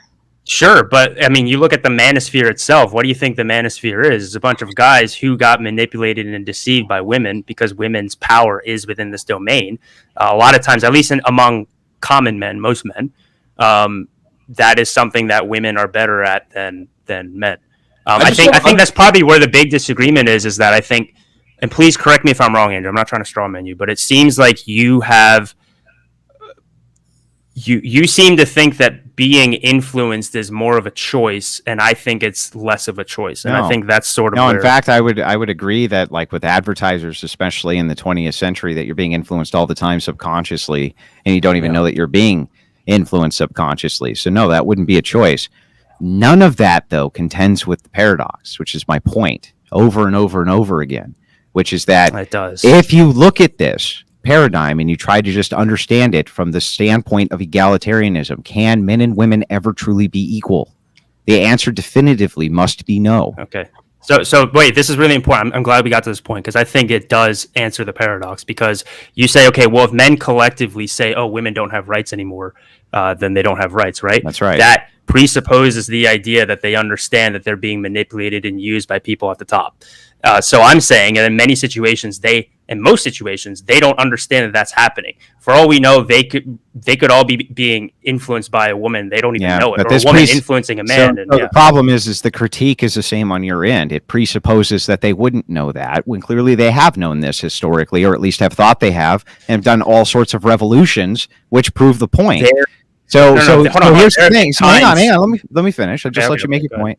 Go ahead. Okay. So if that's true, right, you're using a presupposition as well. I would say that mine is more true because still what I have that you don't, and this is again just a descriptor of reality, is that the appealment's always going to be to men. So necessarily men as the enforcers of the rights always are going to necessarily be the higher appeal for women. If they're necessarily the higher appeal for women as the nuclear option, then you can't ever really have true egalitarianism. It can't be possible unless you have I don't know, some bizarre metric where you think that forevermore men could be influenced against their will or never catch on or something like that, which is just fucking stupid to be honest. On its face. I think throughout history it's happened both ways. Where I think the vast majority of times the Guys, the herd, to put it in Nietzschean terms. One second. Sorry. Just last point. Okay. To put it in Nietzschean terms, the herd doesn't know they're being manipulated. Sometimes they do, and then that's when uprisings happen, right? Like the Bolshevik Revolution, the French Revolution, that type of stuff. But I do think that the majority of times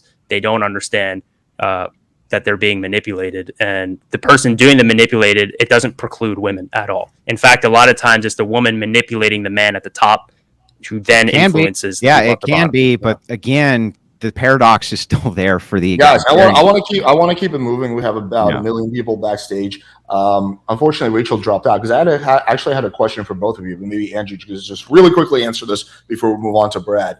Do you think in this hypothetical situation where Andrew is a bad boy and he abuses Rachel, if a SWAT team of female officers shows up, that Andrew has any kind of chance against them because he's man? Probably not. Okay. All right, there we go. Let's kick it off to you, Brad. Hey, what's up, guys? But I would have a better chance against them than if they were all men. So anyway, I mean, hey, I agree with that. That's true. If you've ever been shooting with a woman, you'll. I'd have a better chance. That's all I'm saying. Well, if you ever go shooting with a woman and a man, and they're both first-time beginners, the man picks it up way quicker than the woman does, typically. Yeah. Okay, so Brad, go ahead. Yeah, I only caught bits and pieces of the debate, but but Kevin, it's good to see you again, man. I was actually missing you on these streams. Thanks, man. Yeah, I had a surprising amount of people email me saying where'd you go? So it's nice to feel missed, I guess. But yeah, I'll be posting on YouTube again soon. Just less often, more like video essays and that type of stuff. And I'm always down to do debates and stuff like this. I love doing this stuff. So yeah, I warmed up to you a lot. I like you, man. You're always very kind and respectful and good faith. So I respect that. And two videos you made that I really like is the red pill they sold you is a lie. I liked how you talked about that, about how your environment, your government, your system, affects your life a lot. Mm-hmm. And the other one where you showed how a boy would grow up differently if he was with a single mom versus a single dad that have different mentalities. Mm-hmm. I really like those ones. So appreciate it, man. Thank you. I just wanted to bring up a point. I heard something mentioned in the debate about Christianity spreading by force. I won't deny Christianity spread by force, but what people never really talk about is every major philosophy or religion has spread by force, but they like to single out Christianity. My at least the position I took is that it's not spread by force. I mean, it's spread by force in a different way, not physical force. It's spread through influence of the mind, influence of the spirit, for better or for worse. I think a Christian worldview would say, oh, well, because God is the truth, God is the logos, it appeals to the fundamental part of us that's naturally going to react positively to the word of God. Therefore, they followed it. For me, I don't really know if I believe in that. I think more so it appeals to certain archetypes in our mind that are very attractive and very seductive, and therefore people follow it.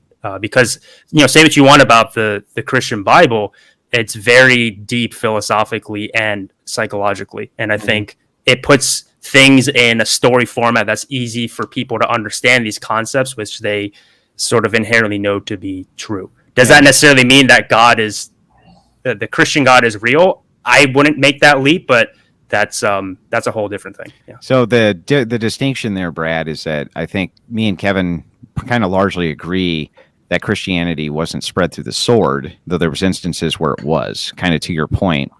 The distinction that him and I would have is that he believes that simply giving the power and influence at the top, converting them to Christianity, was enough. And then that necessarily creates a tendril effect, and that's not true.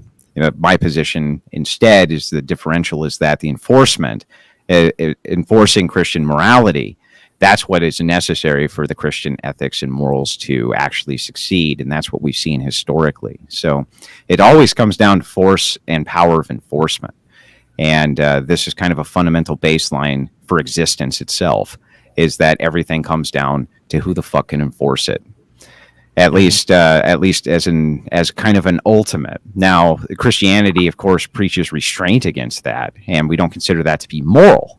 But whether it's moral or not, it seems to be that there is a truth to the fact that whether you're a moral or immoral person, you can be forced, regardless of that, to whatever the aims and machinations of others are, as long as they have control of the arm of men.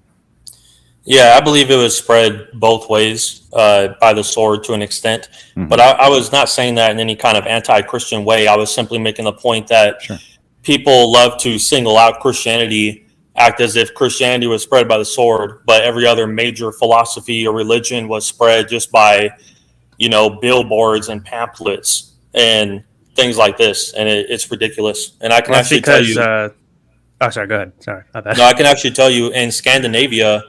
A lot of people think of Scandinavia as this like progressive paradise, and it's so tolerant and it's so blah, blah, blah, blah, blah. But there's actually a lot of Muslim refugees from countries like Syria that go to Scandinavia. And this doesn't get talked about very much, but in progressive Scandinavia, homeschooling your children is illegal. You have to put them into the public school, which I believe is a mind control method. But you have to put them in the public school. So when these little Muslim kids go to the public school and they disagree with some of the things that are being taught because it goes against Islam, some of the ideologies that are being taught, the Scandinavian social services actually show up to the house and take the children away. Because if the Muslim parents teach their Muslim children that patriarchy is good, they consider that child abuse. If they teach them that the man should be the leader in the relationship, should run the household, they consider that child abuse. So here you have a lot of people think of Scandinavia as so peaceful and tolerant, and we should be more like Scandinavia, but they are literally breaking up families and stealing children from parents over differences in beliefs and ideology. Yeah, just to quickly clarify, so not all Scandinavian countries are the same. Finland, which is the country I visited, only 1% of their population is migrants, and that includes all migrants. So some of the Scandinavian countries are pretty picky about who they accept. But yeah, Sweden, there's a lot of Muslims there. Yeah, that's a fair point. This is Sweden specifically. I should have been more specific. You're good. Yeah. And then something, I guess, a little more relevant to the debate. I believe every woman would be happier under a patriarchy. But I've noticed the women who are like most against the patriarchy, they've usually been abused by a man, or they've been very hurt by a man. And it's very sad, but it doesn't make their position any more correct. I don't have a stance either way. That might be a surprise to most of you. I'm trying to, and I think Andrew would agree to this. The debate we were kind of having was more so like about descriptions rather than prescriptions of what ought to be, right? So we were kind of arguing a bit more about like what is the fundamental nature of. Yeah, we're just talking about what is, not what ought be. Correct. Exactly. Yeah. So I don't really have. I honestly don't know if a patriarchy would be better or worse. I haven't thought about it. But I mean, it would be better though, right? Because I mean, the patriarchal system's always going to be in existence. There's not much choice there. Yeah, I just noticed. My position on this has always been like, I want equal opportunity, but I don't care about equal outcomes, right? And that's why I think feminism overreaches. So, and equal opportunities exist in America largely. So, I has the same chance of getting a job as a man. A woman has the same chance of getting college. Sometimes, actually, she might have an advantage, right? But yeah, equal outcomes is like just, I think, way too insane. As long as women are able to do what they want to do, I just believe in freedom. But egalitarianism really isn't the push necessarily for an equal outcome. But It's- I'm not it's- an egalitarian, though. That's the thing. Yeah, right. But I'm just saying that's what me and Kevin are kind of squabbling over. We're squabbling over this kind of micro. In truth, it's a micro. Like, so to give you an understanding, I think we probably agree like 99.7% of probably every descriptor on planet Earth. Okay, there's probably not that I'd say many descriptors. probably like 80%. Okay, there's probably not that many descriptors. Whatever it is. Yeah, Okay. yeah. We probably agree a lot more than we disagree on descriptors for how the planet operates. But what we're really arguing here is kind of this fundamental idea as to whether or not egalitarianism itself operates within a paradox. And so his kind of grounding argument for this is like, no, power comes from the top down, and it doesn't matter who's at the top. Their influence necessarily is going to have and achieve control of whatever this enforcement arm is. But kind of the counter to this, which he has an answer to, is the recourse of outcome, which is like, what if the enforcement arm says no? Then your power was only an illusion, and only men can be the enforcement of that, and women cannot be. So only one can break the illusion. The other one just has to kind of take it. And so all I'm saying is that when it comes to egalitarianism, meaning complete equality between men and women, that it's an illusion. It can't actually be done. I want to That's ask Andrew just a really quick question. Are you familiar with Game of Thrones at all? Is this something you follow at all, or not really? Dude, it's so funny. I was gonna bring up Game of Thrones as I've part of my seen argument. a couple of seasons of it. Yeah. Okay, there's like a famous riddle in Game of Thrones, right? And basically it goes like this: there is a king, there is a priest, and there's a really rich guy, all standing in the room. And then there's also a swordsman right to the side. He's the one that has a sword. They all say, kill the other person. Who's the one that has the power? Who's the one that's going to die? And the ultimate solution to that, well, power is basically a shadow on the wall. It's an illusion, right? It just depends on who the swordman thinks is in charge, right? So Right. it's basically a mind trick. But in this case, the swordsman is a man. Okay. Sure. It could be a woman. It could be a swords. Look, it So could be if a that's- swordswoman so with if the that's- rest of them being But why? unarmed. But the reason it's equated as swordsman is because he's going to be the enforcer of the power, right? That's the whole Sure. point. Andrew, Andrew, we agree on that, though. We agree on that. Right, but I mean, we don't if you can't kind of walk it through to its conclusion, right? You got to walk it all the way to its conclusion, which can't just be based around. Andrew, if it's Yeah. Queen Cersei and the swordsman thinks she has the power, then she's the one that's actually pushing the buttons. It's not fucking Gregor Clegane that has the power in Game of Thrones. It's Queen Cersei, right? Because that's who everyone believes is in charge. So Queen Cersei and Daenerys are the the strongest, most powerful characters in Game of Thrones. It's not the physically strongest. Okay. So here's let me try it this way. Let's go into Game of Thrones and Queen Cece or whatever the fuck this chick's name is. Cersei, say it right. Assume that all the women in the kingdom decide that she shouldn't be the queen anymore, and the men say, "No, we still recognize her as the queen." Do you think she's still going to be the queen, or do you think that the women are going to be able to overthrow her, Alex? No, generally not. Generally not. Right. That's the paradox, the true paradox of power. That's the whole point. I do think that they we're would not be able disagreeing to, with from the standpoint. I just think these. You think they'd be able to if they influenced enough men? Exactly. That's what you're saying, which Yeah. is not a point of But I never- disagreement. Exactly. I never but I think you're discounting. I think you're society. discounting. Hold on. I think you're discounting how much power there actually is there. The amount, because that's a very big thing. Right? There's as If women much have the power to as do that. men allow them to have. That's how much there is. It's a necessary like I said, entailment. It's a No, no, like necessary I said, entailment. allow them to have, That's but not- they might not even be aware that they're giving them. They might think, "Oh, I'm being nice to my woman," or whatever. But like we know how women are. Women They're can still just wear allowing you them to down. have it, even if they don't understand the machinations. They're still allowing it. So the thing is, it's always as much as men will allow the allowing women it- to have power. That's it. Allowing it insofar as being manipulated. So it's like, oh well, if I manipulate somebody and brainwash and gaslight them, then and then they start giving me permission to do stuff because Yeah, of it. It's like, that's sure, but right. actually, I'm the one in power, not them. Right. So, that's but you society. allowed them to have the power. that society in Game of Thrones is like super misogynistic and patriarchal. None of them want Queen Cersei to have power. None of the High Lords feel comfortable with that. There's a lot of like, I don't know if you've read the books, but did she keep power? She's a woman. Did she keep power? She's able to keep power, but not because the men want her to stay in power. Did she keep it? Did she keep it ultimately? Until the end of season. Yeah, and did a man end up getting the power? A woman took it from her. Yeah, who ended up being like the king at the end of Game of Thrones, the king of the world or whatever? A crippled dude. Yeah, it was a crippled dude. Who actually has very little physical power because he's a cripple. Yeah, exactly. But the crippled dude has influence because he can psychologically look into people's minds. Well, that ending was bullshit anyway. So yeah. Well, hold on. I mean, look.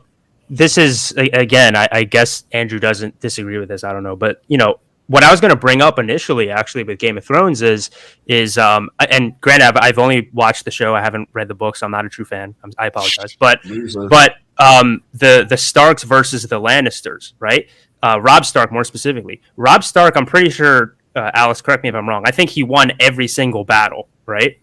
Yeah. And yet he still lost to the Lannisters because the Lannisters they're known for being very clever. So it's almost like Game of Thrones itself is all about power, right? And so that one of the things that's displayed within that is that, okay, we have this idea that power is, whoever's the most powerful army.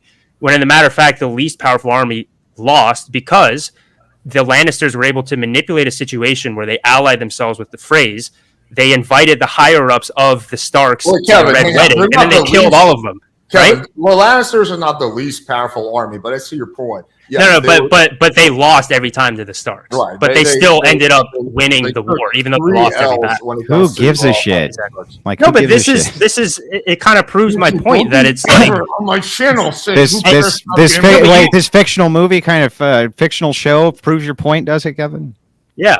No. Well, it's inspired by true events. First of all, it's inspired by the War of the Roses. It is. Yeah. It's inspired by the War of the Roses. If you want to insult me, if you want to insult my epics, that's fine. But don't you ever insult Game of Thrones on my channel. Game of Thrones blows. This is the last collab we're gonna do. I mean, the TV show, the last like 2 seasons, you're correct in that. But as a overall. Anyway, let's bring it back. My bad. Exactly. Hey, you know what? Child's Play was based on a true story too. So just letting you know, Kevin. Child's Play was also based on it. I'm serious. So was Annabelle. Annabelle was based on a true story. I know Annabelle, but yes, I have to bring it back. We have a lot of guests to get through, and I want to 30 minutes. Brad, do you have any other last points you want to make before we move on? My last point would just be, like I said, I've noticed a trend where usually if a woman has had all good experiences with men or mostly good experiences and she loves her father and close to her father and she hasn't been abused and she's had that romance and affection, usually she doesn't really have any issue with like being submissive or the patriarchy or anything like that. Usually if a woman's been very abused or had bad experiences, usually she goes hardcore into the feminism and usually is not very happy. So that's sad. But yeah, that's what it is. So anyway, good debate, guys, and have a good night. Thanks for coming on. Alice, I think I could probably stay on for another 30 minutes or so. I said the 2-hour cutoff because usually like, my brain will be fried by now. But I do personally want to wrap up in like 20 minutes. But yeah. Yeah. Okay. All right. Thank you. Appreciate you. All right. So next person I got is Fury Notes. By the way, Brad, I didn't mean to like cut off all you were saying. We got Fury Notes. Let's keep it quick. Let's keep it 5-10 minutes. I want to keep it pretty quick. We got like at least 10 people backstage. Okay. Or not. Okay. All right. So look, the first programmer was a woman. So I think there's like with this debate, there's a lack of perspective here. It's a bit of a bubble. Just what I see here, it's just like people are just mostly agreeing. So mostly because I was thinking before the debate, oh, wait a minute, when they agree with each other? I mean, they both hate John Anthony, so it's not much to go on. Wait. So, all right, so where did that come from? Hey, it's relevant. But I don't hate John Anthony. I just think he's a very underdeveloped person, and he's, he's a degenerate, piece of shit. He's a degenerate trans All right, humping guys, piece of shit. can we not get into John Anthony on my channel? I right. don't want I'm sorry that Andrew got to like debate him before you, Kevin. Well, But okay. John Anthony's scared of me. But anyway, dude, just Well, yeah, go it ahead, seems so. continue. All right, so look, I mean, you said you always want your debates, right, Kevin? So, I noticed that when we debated, you really tried hard to strong arm me, and I mean, I did hold back quite a bit, and I wonder what your thoughts are on that. Man, you destroyed me so hard intellectually that I just couldn't handle it. And I'm still in denial to this day. I find it hard to believe though, because it seems like you're just mocking me, like you're giving me like that. It does seem like he's just mocking you. I agree. It does look like that, but it does seem like the problem is it is true, unfortunately. I won every. It seems I won pretty every base that he's debate. mocking you. By the way, So I mean, I won every debate except for you, Fury Notes. You destroyed me so hard, and yeah. So I wonder why I somehow won despite handicapping myself, saying less stuff than you, and you strong arming me and trying to change the subject.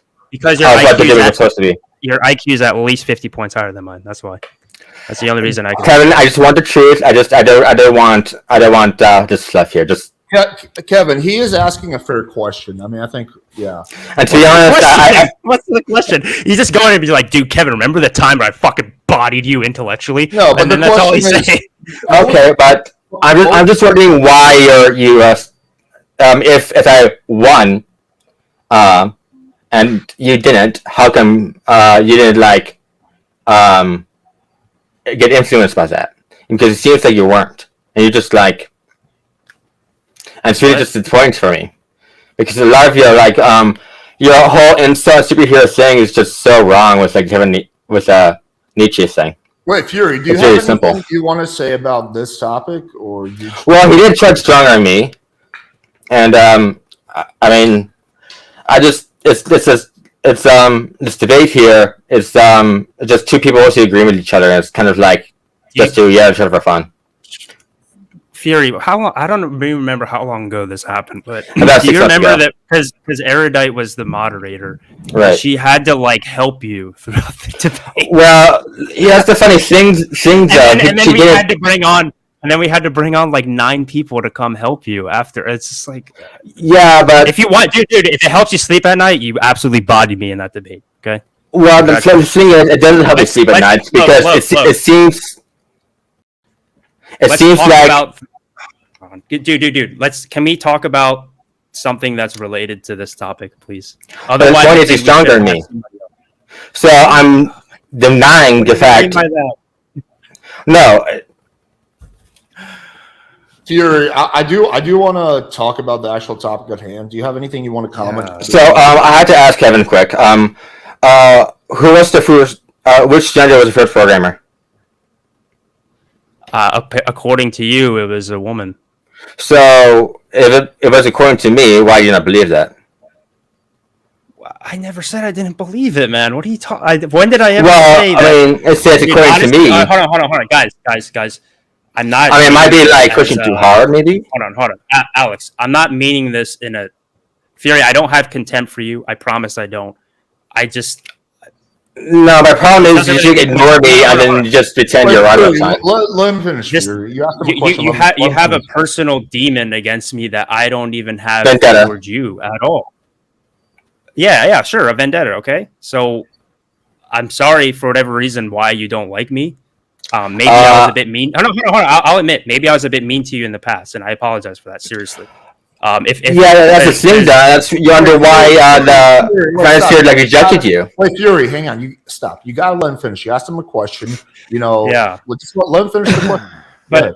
but look, Fury, this isn't the time to do this. Like we want to have people come on. It's never a good time. About this thing. It's never a good time. Okay. Fury, I wish you the best time. Fury, I wish you the best. Is this going to be like personal squabbles? Yeah, Fury, I don't even know. Hit him up on privately. Look, I want to redo the debate again, please. Please don't. Please, about what? About what? I want you to do that debate again, please, because that's not. I mean, otherwise, I would have to break it down and then show it off to everybody else. No, that's not. I'm sorry, man. Don't take this the wrong way. That's not worth my time. I just don't want to do that. That's not worth your time. No. I mean, It's too bad you misunderstand Mr. Nietzsche when it comes to superheroes. So, or in just anything regarding that, because it's weird to me that you say anime is better than superheroes, which really means it's the same. Okay, way. guys, I'm not getting into superhero shit. Thank you, Fury. We'll see you next time, buddy. Thanks for coming on. I just don't care about the superhero crap at all. Yeah, I just. It seems like he's pissed at you, man. I don't know why. I didn't. Yeah, well, I'll tell you what. I do want to say. I didn't hold on watch that second. I do debate, want to so I don't say. know what happened, but Yeah, it's nothing really. I do want to say this. I mean, when I've been off of YouTube now for 2 months, and I've been mulling over this idea of contempt for a while. I think a lot of times it's very fun when you do these debate formats to like dunk on people and to like flex your intellectual whatever. And I apologize to anybody who I made them feel insecure or stupid about themselves. That's not, maybe that was my intention at the time, but if it was, I apologize because I just don't think that's a constructive Why would you thing to do. apologize to that? Why would you apologize for how they feel? Sure, but I would say God, I'm going to bring up Nietzsche again. Okay, sorry to be cringe about it, but now you see why this society is a little bit more feminine. It's because of shit like that, Kevin. No, hold on. So this is what I mean. Okay, so Nietzsche had this idea of three Andrew, stages. there's Of empathy and there's caring about people. Yeah. No. I do think empathy is a little bit more of a feminine trait in general. I don't think that's necessarily a bad thing, but like I think it's more indifference. I would say. So when I was the second stage of the spirit, according to Nietzsche, is the lion, where you're constantly reacting to stuff and you form your opinions based off of negating other people's opinions. I think that was the state of mind that I had for most of my 20s. I'm almost 30 now, and my perspective has sort of changed. Where I'm like, I'm going to react to people who I think are bad for the world, sure, but in general, I'm trying to be more when you have constructive kids. So don't worry about it. Okay. Hey, maybe that's it. I mean, I might have kids in the next few years. Maybe I'm becoming a little bit more fatherly and less like the bully older brother that just wants to beat you up, so Fury, I'm sorry. I wouldn't say I have nothing but love to you, but I don't have hate towards you, so I just want to let you know that. Okay, let's go next to Luke's, and then we'll do maybe one or two more people after that. Go ahead. Kevin, Andrew, nice to see y'all. Hi, Lou. How you doing? Nice to you, Kevin. Lou, the only reason I know Andrew is because of you, so. Yep. You kind of made this debate happen in a way. Whoa. Okay. It was me that made it happen. It's not. Oh, well, fair enough. You too. Go ahead. Okay, go ahead, Lou. Okay, so Alex brought up a really interesting riddle. I would like to bring up another really interesting riddle. The riddle of steel. So, both of y'all familiar with it? No, I'm not. No. Conan the Barbarian. I know Conan the Barbarian, but I don't know the riddle of steel. I've never heard the riddle. Maybe you can explain that. Oh God, I haven't seen the movie. Granted, I know Arnold's in it. I can tell you what's best in life, according to Conan. Wait. You're a fan of Nietzsche and you haven't seen Conan the Barbarian? No, I haven't read Berserk either. I'm getting into it, but apparently Berserk is like filled with Nietzschean themes. Yeah. All right. Well. Thanks for fucking up my entire call in. Sorry. We'll just explain what it is, and then he can respond. Doesn't actually matter what the riddle of steel is. Technically, so whenever in the movie, whenever the person dies, they go before the god Crom, and then they have to answer the riddle of steel. And if they get it wrong, they get cast out of Valhalla. Doesn't matter. My entire point was, Kevin, when did you become Thulsa Doom? Thulsa Doom? Who's that? James Earl Jones and Conan the Barbarian. I'm sorry, man. When it comes to like he was the bad guy. Pop culture references, I'm pretty. When it comes to pop culture references, I'm pretty retarded. So I'm sorry.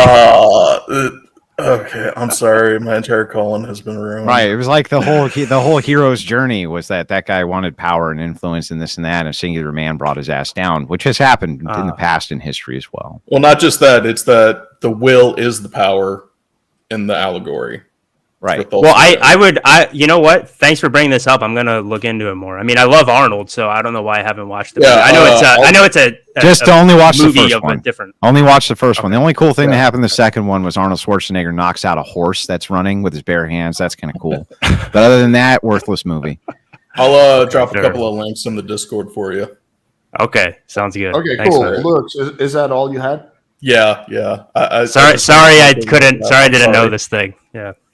Next time, I'll read up on it. I apologize. All right, thanks, buddy. We'll see you later. Thanks, Lou. Sorry. Let me bring on Juan. He's been waiting. Hello. Juan, speak now, forever hold your peace. 3. So you didn't have to bring me on. That was my bad, dude. You're good. So what's up? That's okay. I didn't have really anything. So yeah, you didn't have that. Maybe just I was just bringing up the point of when you talked about the women's rights thing, where they didn't want the right to vote. Often it's left out that was because they would come with the draft, and that's the main reason why they didn't want the right to vote. So that's often left out. That's really, I don't even have to come on for that. Yeah, because they don't fight wars. Because they can't. Because they die quickly and get raped and every other horrible thing and demoralize all the men. And it's a bad idea. It's a bad idea to have a coexistent battlefield military. I would agree for the most part on that. I mean, it's hard to argue against that. But I think that should be brought up whenever, because everyone was like, oh, they didn't even want the right to vote. I mean, you can't leave that part out, you know? It's like... Well, that's just one. I think it's one part of many parts. But yeah, I agree with you that was definitely an anti-suffragette talking point for sure. Yeah. Wow. And they still didn't have to do the draft, did they? Fucking bastards. Yeah, they found out they adjusted it so they wouldn't. Still didn't even have to fucking do the draft because they're women. They can't go fight the war. It's ridiculous. You know what I mean? It's fucking ridiculous. But anyway, fair enough, Juan. I mean, maybe they can be drafted for to be paymasters. Like sure. Well, like the support staff. Like okay, so when you go to war. Paymasters and cooks. Yeah. So, I mean, but when you go to war, the vast majority of people, even if they're like a soldier wearing fatigues and stuff, they're not actually seeing combat. They're doing other stuff behind the scenes, which is still very important. In modernity, this is true. I agree. Yeah, I was gonna. But even back in the day, it was the rigorism of the military lifestyle is not something that women adapt to easily when they're in the field. I mean, just try to imagine that you're in a trench. Fighting against a male army, and then you have 100 women whose periods are all synced up in the trenches with you. That doesn't sound like a lot of fun, does it? Doesn't sound like it would be. That doesn't sound like the kind of army that I want in the trench with me, Kevin. Yeah. Hey, I never said either which way about it. I'm indifferent. I haven't even thought about it, to be honest. Yes, we got to drop ammunition and tampons immediately, ladies. We got to drop ammunition and tampons. Yeah, so I want to move it forward. You have anything else you want to say, Juan? No, that was just the point. Also, like, a lot of the war also done by like drones and shit. Like, women can definitely handle shit like that, you know. Yeah, I mean, again, that's not my main. Listen, point modern of my warfare. Modern warfare, no matter what, you're always going to come down eventually to infantry, no matter what. It's like 2 professional militaries now who went to war, 2 nations who went to war.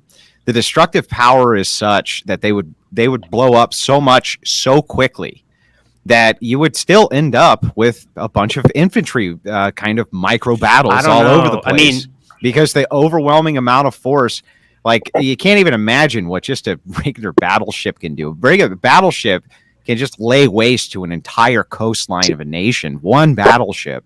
It's like the destructive power of warfare now is incredible. And we've never really seen it unleashed, and I don't want to see it unleashed, to be honest. Well, I mean, the Americans did it. The military is utilizing AI more and more to basically have the machines do it. There's also they're testing machines who are literally going to be soldiers, which are basically unkillable by regular bullets. So I agree with you at this point in time. You're right, but it's kind of transitioning to more and more hands-on. I would also. We actually do have a real life example. The first Gulf War, where Iraq apparently had like this elite infantry fighting force, and it didn't matter because the Americans bombed the shit out of them, and then it just kind of ended. I mean, I'm sure there were some infantry skirmishes and stuff in there, but yeah, I mean, just to add to Andrew's point, it's kind of warfare's changed a bit, you know. All right, let me continue to change. Let me keep it moving. There's two people I want to get through before we wrap up. So thank you, Juan. Appreciate you. G.I. Jane was a myth. That's all I had to say. We'll see you. We'll see you next time. Okay, let's quickly bring on this person. The machine lies. Hello. Hey, greetings. How's everybody doing? Can everybody hear me? Yeah. Nice and loud. Yeah. Oh, thank you. I'm sorry, I got this kind of $20 microphone here, but Okay, I'll manually adjust your microphone. So, thank you. If the showrunners could just adjust my microphone, that would be perfect. I already took care of it. So what's up, man? What do you want to discuss? Yeah, well, I've definitely read the genealogy of morals right here. I'm saying, right? Sweet. I mean, it's weird. I got the whole thing marked up right here. I really studied, Nietzsche's philosophy hardcore, especially Beyond Good and Evil, and also the Antichrist. And I think in the it's interesting in the Antichrist, he brings up, well, first of all, in Beyond Good and Evil, he says that that democratic values are the heir of the Christian movement. So he kind of says that he kind of blames Christianity for liberal values, and that's kind of a strange and socialism. Now, and socialism as well. He believes that Christianity or socialism is an inevitable result of Christianity because it's inherently slave morality. Yeah. That's right. So I mean, a lot of people have taken to task this historical view. Especially now in our modern age, we see how feminist values are kind of piggybacked on the liberal values, but you see the patriarchal system kind of opposes that. And then Nietzsche's solution is more authoritarianism, not less. Look at in the Antichrist in sections 58 through 60, where he talks about Islam, and he says, and one of the things he brings up about Islam, he says Islam assumes men as the rulers of the society, whereas the same can't be found. Obviously, he doesn't think that about Christianity because he's criticizing Christianity as being in line with liberal values, or so to speak, or the equality of the sexes, or because he says it aspires towards collectivism. So I think you're presenting Nietzsche in a very strange way. What do you think about that? Because his solution would be more authoritarianism. He's not saying that's a fact of life, you know? No. So what are the works of Nietzsche have you read? So have you read the Gay Signs, Twilight of the Idols, any of those? It doesn't matter. But basically, the thing is with Nietzsche is that those are some of his earlier works. I think Beyond Good and Evil and Genealogy of Morals and Antichrist reflect his later, more pure philosophy. Twilight of the Idols came after Beyond Good and Evil. But Twilight of the Idols is making the same point against Twilight of the Idols is making the same point against Greek philosophy. So it's just I've read significant parts of that work as well. Okay. So hold on. This is going to get deeply philosophical. I'm going to try to make it entertaining so people don't drop off too much. But basically, Nietzsche. Well, the last two calls were fails. I mean, I'm just saying. But yeah. All right. So look, Nietzsche. He doesn't offer too many prescriptions. Again, you have to understand his fundamental belief is the will to power, and he also believes that there are two different types of people in this world: people of the nobility, the higher men, and people who are the herd. And so what he believes is that inevitably the herd don't have the ability to govern themselves, and everything in terms of power is fought amongst the higher men. So he is technically pro aristocratic values and the nobility. I'm confused. You said he was critical of where do women's rights fit into this picture? I'm very confused about that. Because he would be anti-liberal, anti-feminist, pro-patriarchal, pro-authoritarian. I just don't understand. No, I mean, I think this is a mistake a lot of people make, is that they look at Nietzsche as a prescriptive philosopher, and he's not. He is giving moral prescriptions, and his prescription Where? is more patriarchy, more No. He's saying he said that that's basically inevitable, and that more so the power that's happening there based on the. Well, you don't really have a good understanding of Nietzsche, brother. I'm sorry. No. I think you're.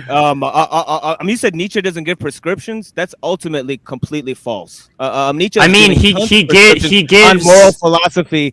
No, he gives prescriptions on an individual. I mean, what does he think about morality? Hold on. Wait, what does he think? Hold on. Explain what morality is from a. You said I don't understand Nietzsche, and then you said Nietzsche doesn't give prescriptive.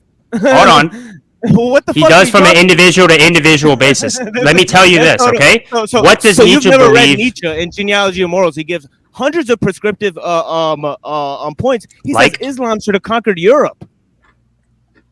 So what the fuck based on the will to power, and that's not in the Genealogy of Morals. Can we bring it back? What does hold on? What does Nietzsche believe? Hold on. What does Nietzsche believe about morality? What is morality to Nietzsche? That's the central kind of question that he's talking about in Beyond Good and Evil. He believes morals are fossilized violence, my friend. He's a Machiavellian in terms of morality. So I don't think you understand Nietzsche's morality. No. What is morality? Hold on. In terms of morality. What is morality? what is morality to Nietzsche, or what is morality? Yes. No. What is morality to Nietzsche? It's fossilized violence. Morals are fossilized violence. Can you explain what fossilized violence is, then, please? I think it makes a lot of sense. The way Nietzsche put it, I'm using his own terminology to present the case. So if you've never heard that terminology, before, I'm surprised. But he he said a bunch of different stuff, so you can explain it, right? You can explain what fossilized violence is. You keep cutting me off. Yes. I'm explaining it in Nietzsche's own terms, and you're saying that you've never heard of these terms. Once you explain the term, you have to explain what the term is. And then you're telling me that I don't understand Nietzsche. I mean, that's fucking amazing. You don't. What the because fuck you can't explain what morality is to Nietzsche. Why so are we you're not letting me explain it. What does fossilized violence mean? You're critiquing the terms when I'm using Nietzsche's own terms.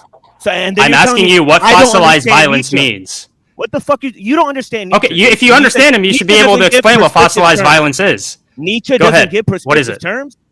Wait, hold on. Nietzsche never gives prescriptive terms. Just explain. What the fuck are you talking about? You brought this up. You're like, hey, liberalism. No. I said, hey, what is morality to Nietzsche? You're like, it's fossilized violence. I'm like, explain fossilized violence, and you can't. This guy's telling everybody he doesn't understand Nietzsche. I'm using Nietzsche's own terminology, and he doesn't even recognize it because he explain fossilized. Explain fossilized violence. I'd be happy to. But stop cutting me off, and I'll explain it to you, my friend. What the fuck are you doing? Like, okay. I'm silent. Go ahead, explain it. Go ahead. I like this room. I get to breathe and talk and shit. Fossilized violence is the concept that the violence of the past, the lesser groups over time, they start to make society towards collectivist values. Basically, morals are a form in society. Don't steal, don't harm other people. This is because people have stolen and harmed other people in the past. So the results of this continued violence is why we develop morality. That's what he says. Okay. He so in simpler terms, what morality is to Nietzsche is you have to go to the underlying. Hold on. You have to go to the underlying metaphysic or lack thereof of Nietzschean philosophy, which is the will to power. So each and every one of us have something that we're trying to will, sometimes in a collective effort or an individual effort.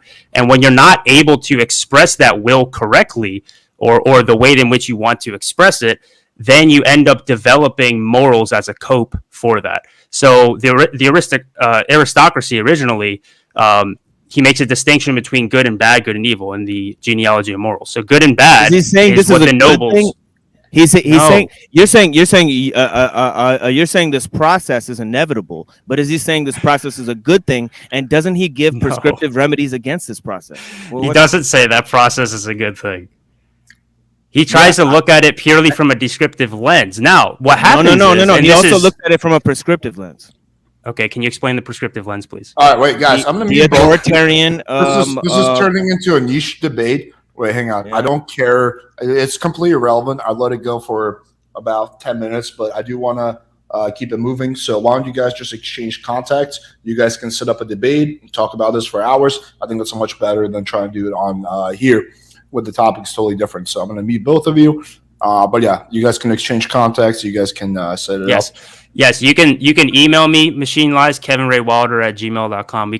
I'm happy to have a full discussion about this because this is the type of stuff that I love. So yeah, no worries. Yeah. I'll try to get in contact with you. Yeah. Have a blessed Remember, day. kevinraywilder@gmail.com. Just put your username in the title. Yeah, And my set thing up. is the machinelies0@gmail. So yeah. Okay. Yeah, Sounds you good. can have it. Yeah, no worries. All right, I'm cool. glad to have a fellow reader of Nietzsche, even though we disagree. Appreciate you. Thanks, buddy. All right, I want to do one last person who's been waiting. I told him 5 minutes maximum. So 5 minutes, Mr. Watcher, and then we got to wrap up. All right. Can you guys hear me? Yeah, we can hear you. All right. So I've been taking notes on this. This one's pretty interesting. So I think, so both of you agree that men are the enforcer warrior class, right? Like the warrior class, the enforcer, right? Yeah. Because that's what you all both agree. Yeah, we both. It's basically consisted almost entirely of men. Okay. So it's a matter of like the manipulation of the men is the issue here is what I'm seeing, right? It because like you were saying to Andrew that like it's the fact that men are being manipulated, right? And the person in power at the top of the hierarchy is going to be the ultimate authority on who is, manipulating these men, right? That's your stance. It's the You could maybe manipulate is a little bit of it's kind of a normatively loaded term. It's basically because honestly, like you hear manipulate, you can't help it put a negative knowledge. I think he understands though, Kevin. It's like manipulate, coerce, maybe influence, kind of I think influence, all kinds maybe. of different things. Yeah. Because they can influence those people either positively or negatively. Sometimes it can be in the form of manipulation. Sometimes it could be rooted in truth. Yeah. No, okay. I understand. So, and the thing is, so it's basically just, it's the ability that the men are just being manipulated then. So with Andrew's point, he basically said that like, it's the overall entity of the warrior class to not decide to be manipulated. Right?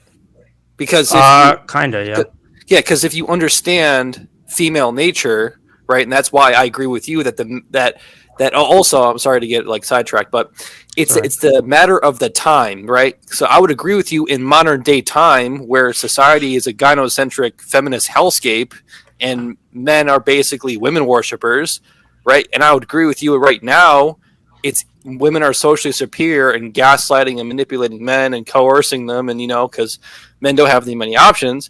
But in Andrew's case, in the the biblical times, men had that knowledge to not be manipulated by women. Well, even now, though, right? You would have to say that it's men who are allowing this to happen. The gynocentric society that women can't really enforce that external to men. So that's the whole problem. Like it's so funny to me this whole time. Like kind of Kevin's saying, the whole red pill manosphere is trying to convince men that they don't have to be manipulated, that they don't have to be part of the gynocentric society, that they don't have to be a part of any of this, that anytime they want, they can put their foot down, and women, the bitches basically have to behave, right? That bitch now has to behave because you know what she's up to. And it's like, that is uniquely only something that men can do. As far as enforcement goes, where it's like, okay, absent manipulation, go ahead and enforce your rights. They can't. Only men can. Then again, you just kind of get back to this paradox over and over again. Yeah, I'm just thinking that I think from Kevin's point of view, he's more talking about it in modern times where men are being manipulated the most in history. Like that's a fact. Like as of right now in the gynocentric social order, like men are literal. Like I literally see like men will literally fight for their queens, and because all women are queens, yeah, they'll worship. Yeah, the queens. It's a simpocalypse. Yeah, it's a simpocalypse, and yeah, I just think like simps are the problem because you guys said there would be two different factions. What are you doing to cure the problem? You're telling simps stop being simps, and if the second you're not simps, the power of women goes away, right? However, let's assume. Hang on. But let's assume for a second that it was reversed, and the women were all simps for men. They were all just simping for men, okay? And they were like, wait a second, we don't have to simp for men. And men decided, yeah, the fuck you do, or else, right? They couldn't do anything about it. That's where this kind of grand paradox comes into place. You see what I'm saying? So the thing is that, you know, simpery, for lack of a better term, is inevitable. It's always going to be there. It's even among some of the best of us, but especially amongst like technically the lowest quality guys of us. And so that's always going to be the majority of men, compared to the minority of men who aren't going to be simps. And I think women inherently understand this, and they will manipulate that to get what they want, for better or for worse. You know, again, it's sometimes it's a willing. It's a willing manipulation or willing influence. A lot of times the guys know what is going on and they still go with it anyway because they don't want to lose it or whatever. Sometimes they have no idea, you know. I just, to watch, or to address your point directly. Yeah, but this all relies on the consent of men, regardless. Yeah, of understanding female nature. Being manipulated. But again, like we talked about earlier in the debate, the consent of men sort of presupposes that they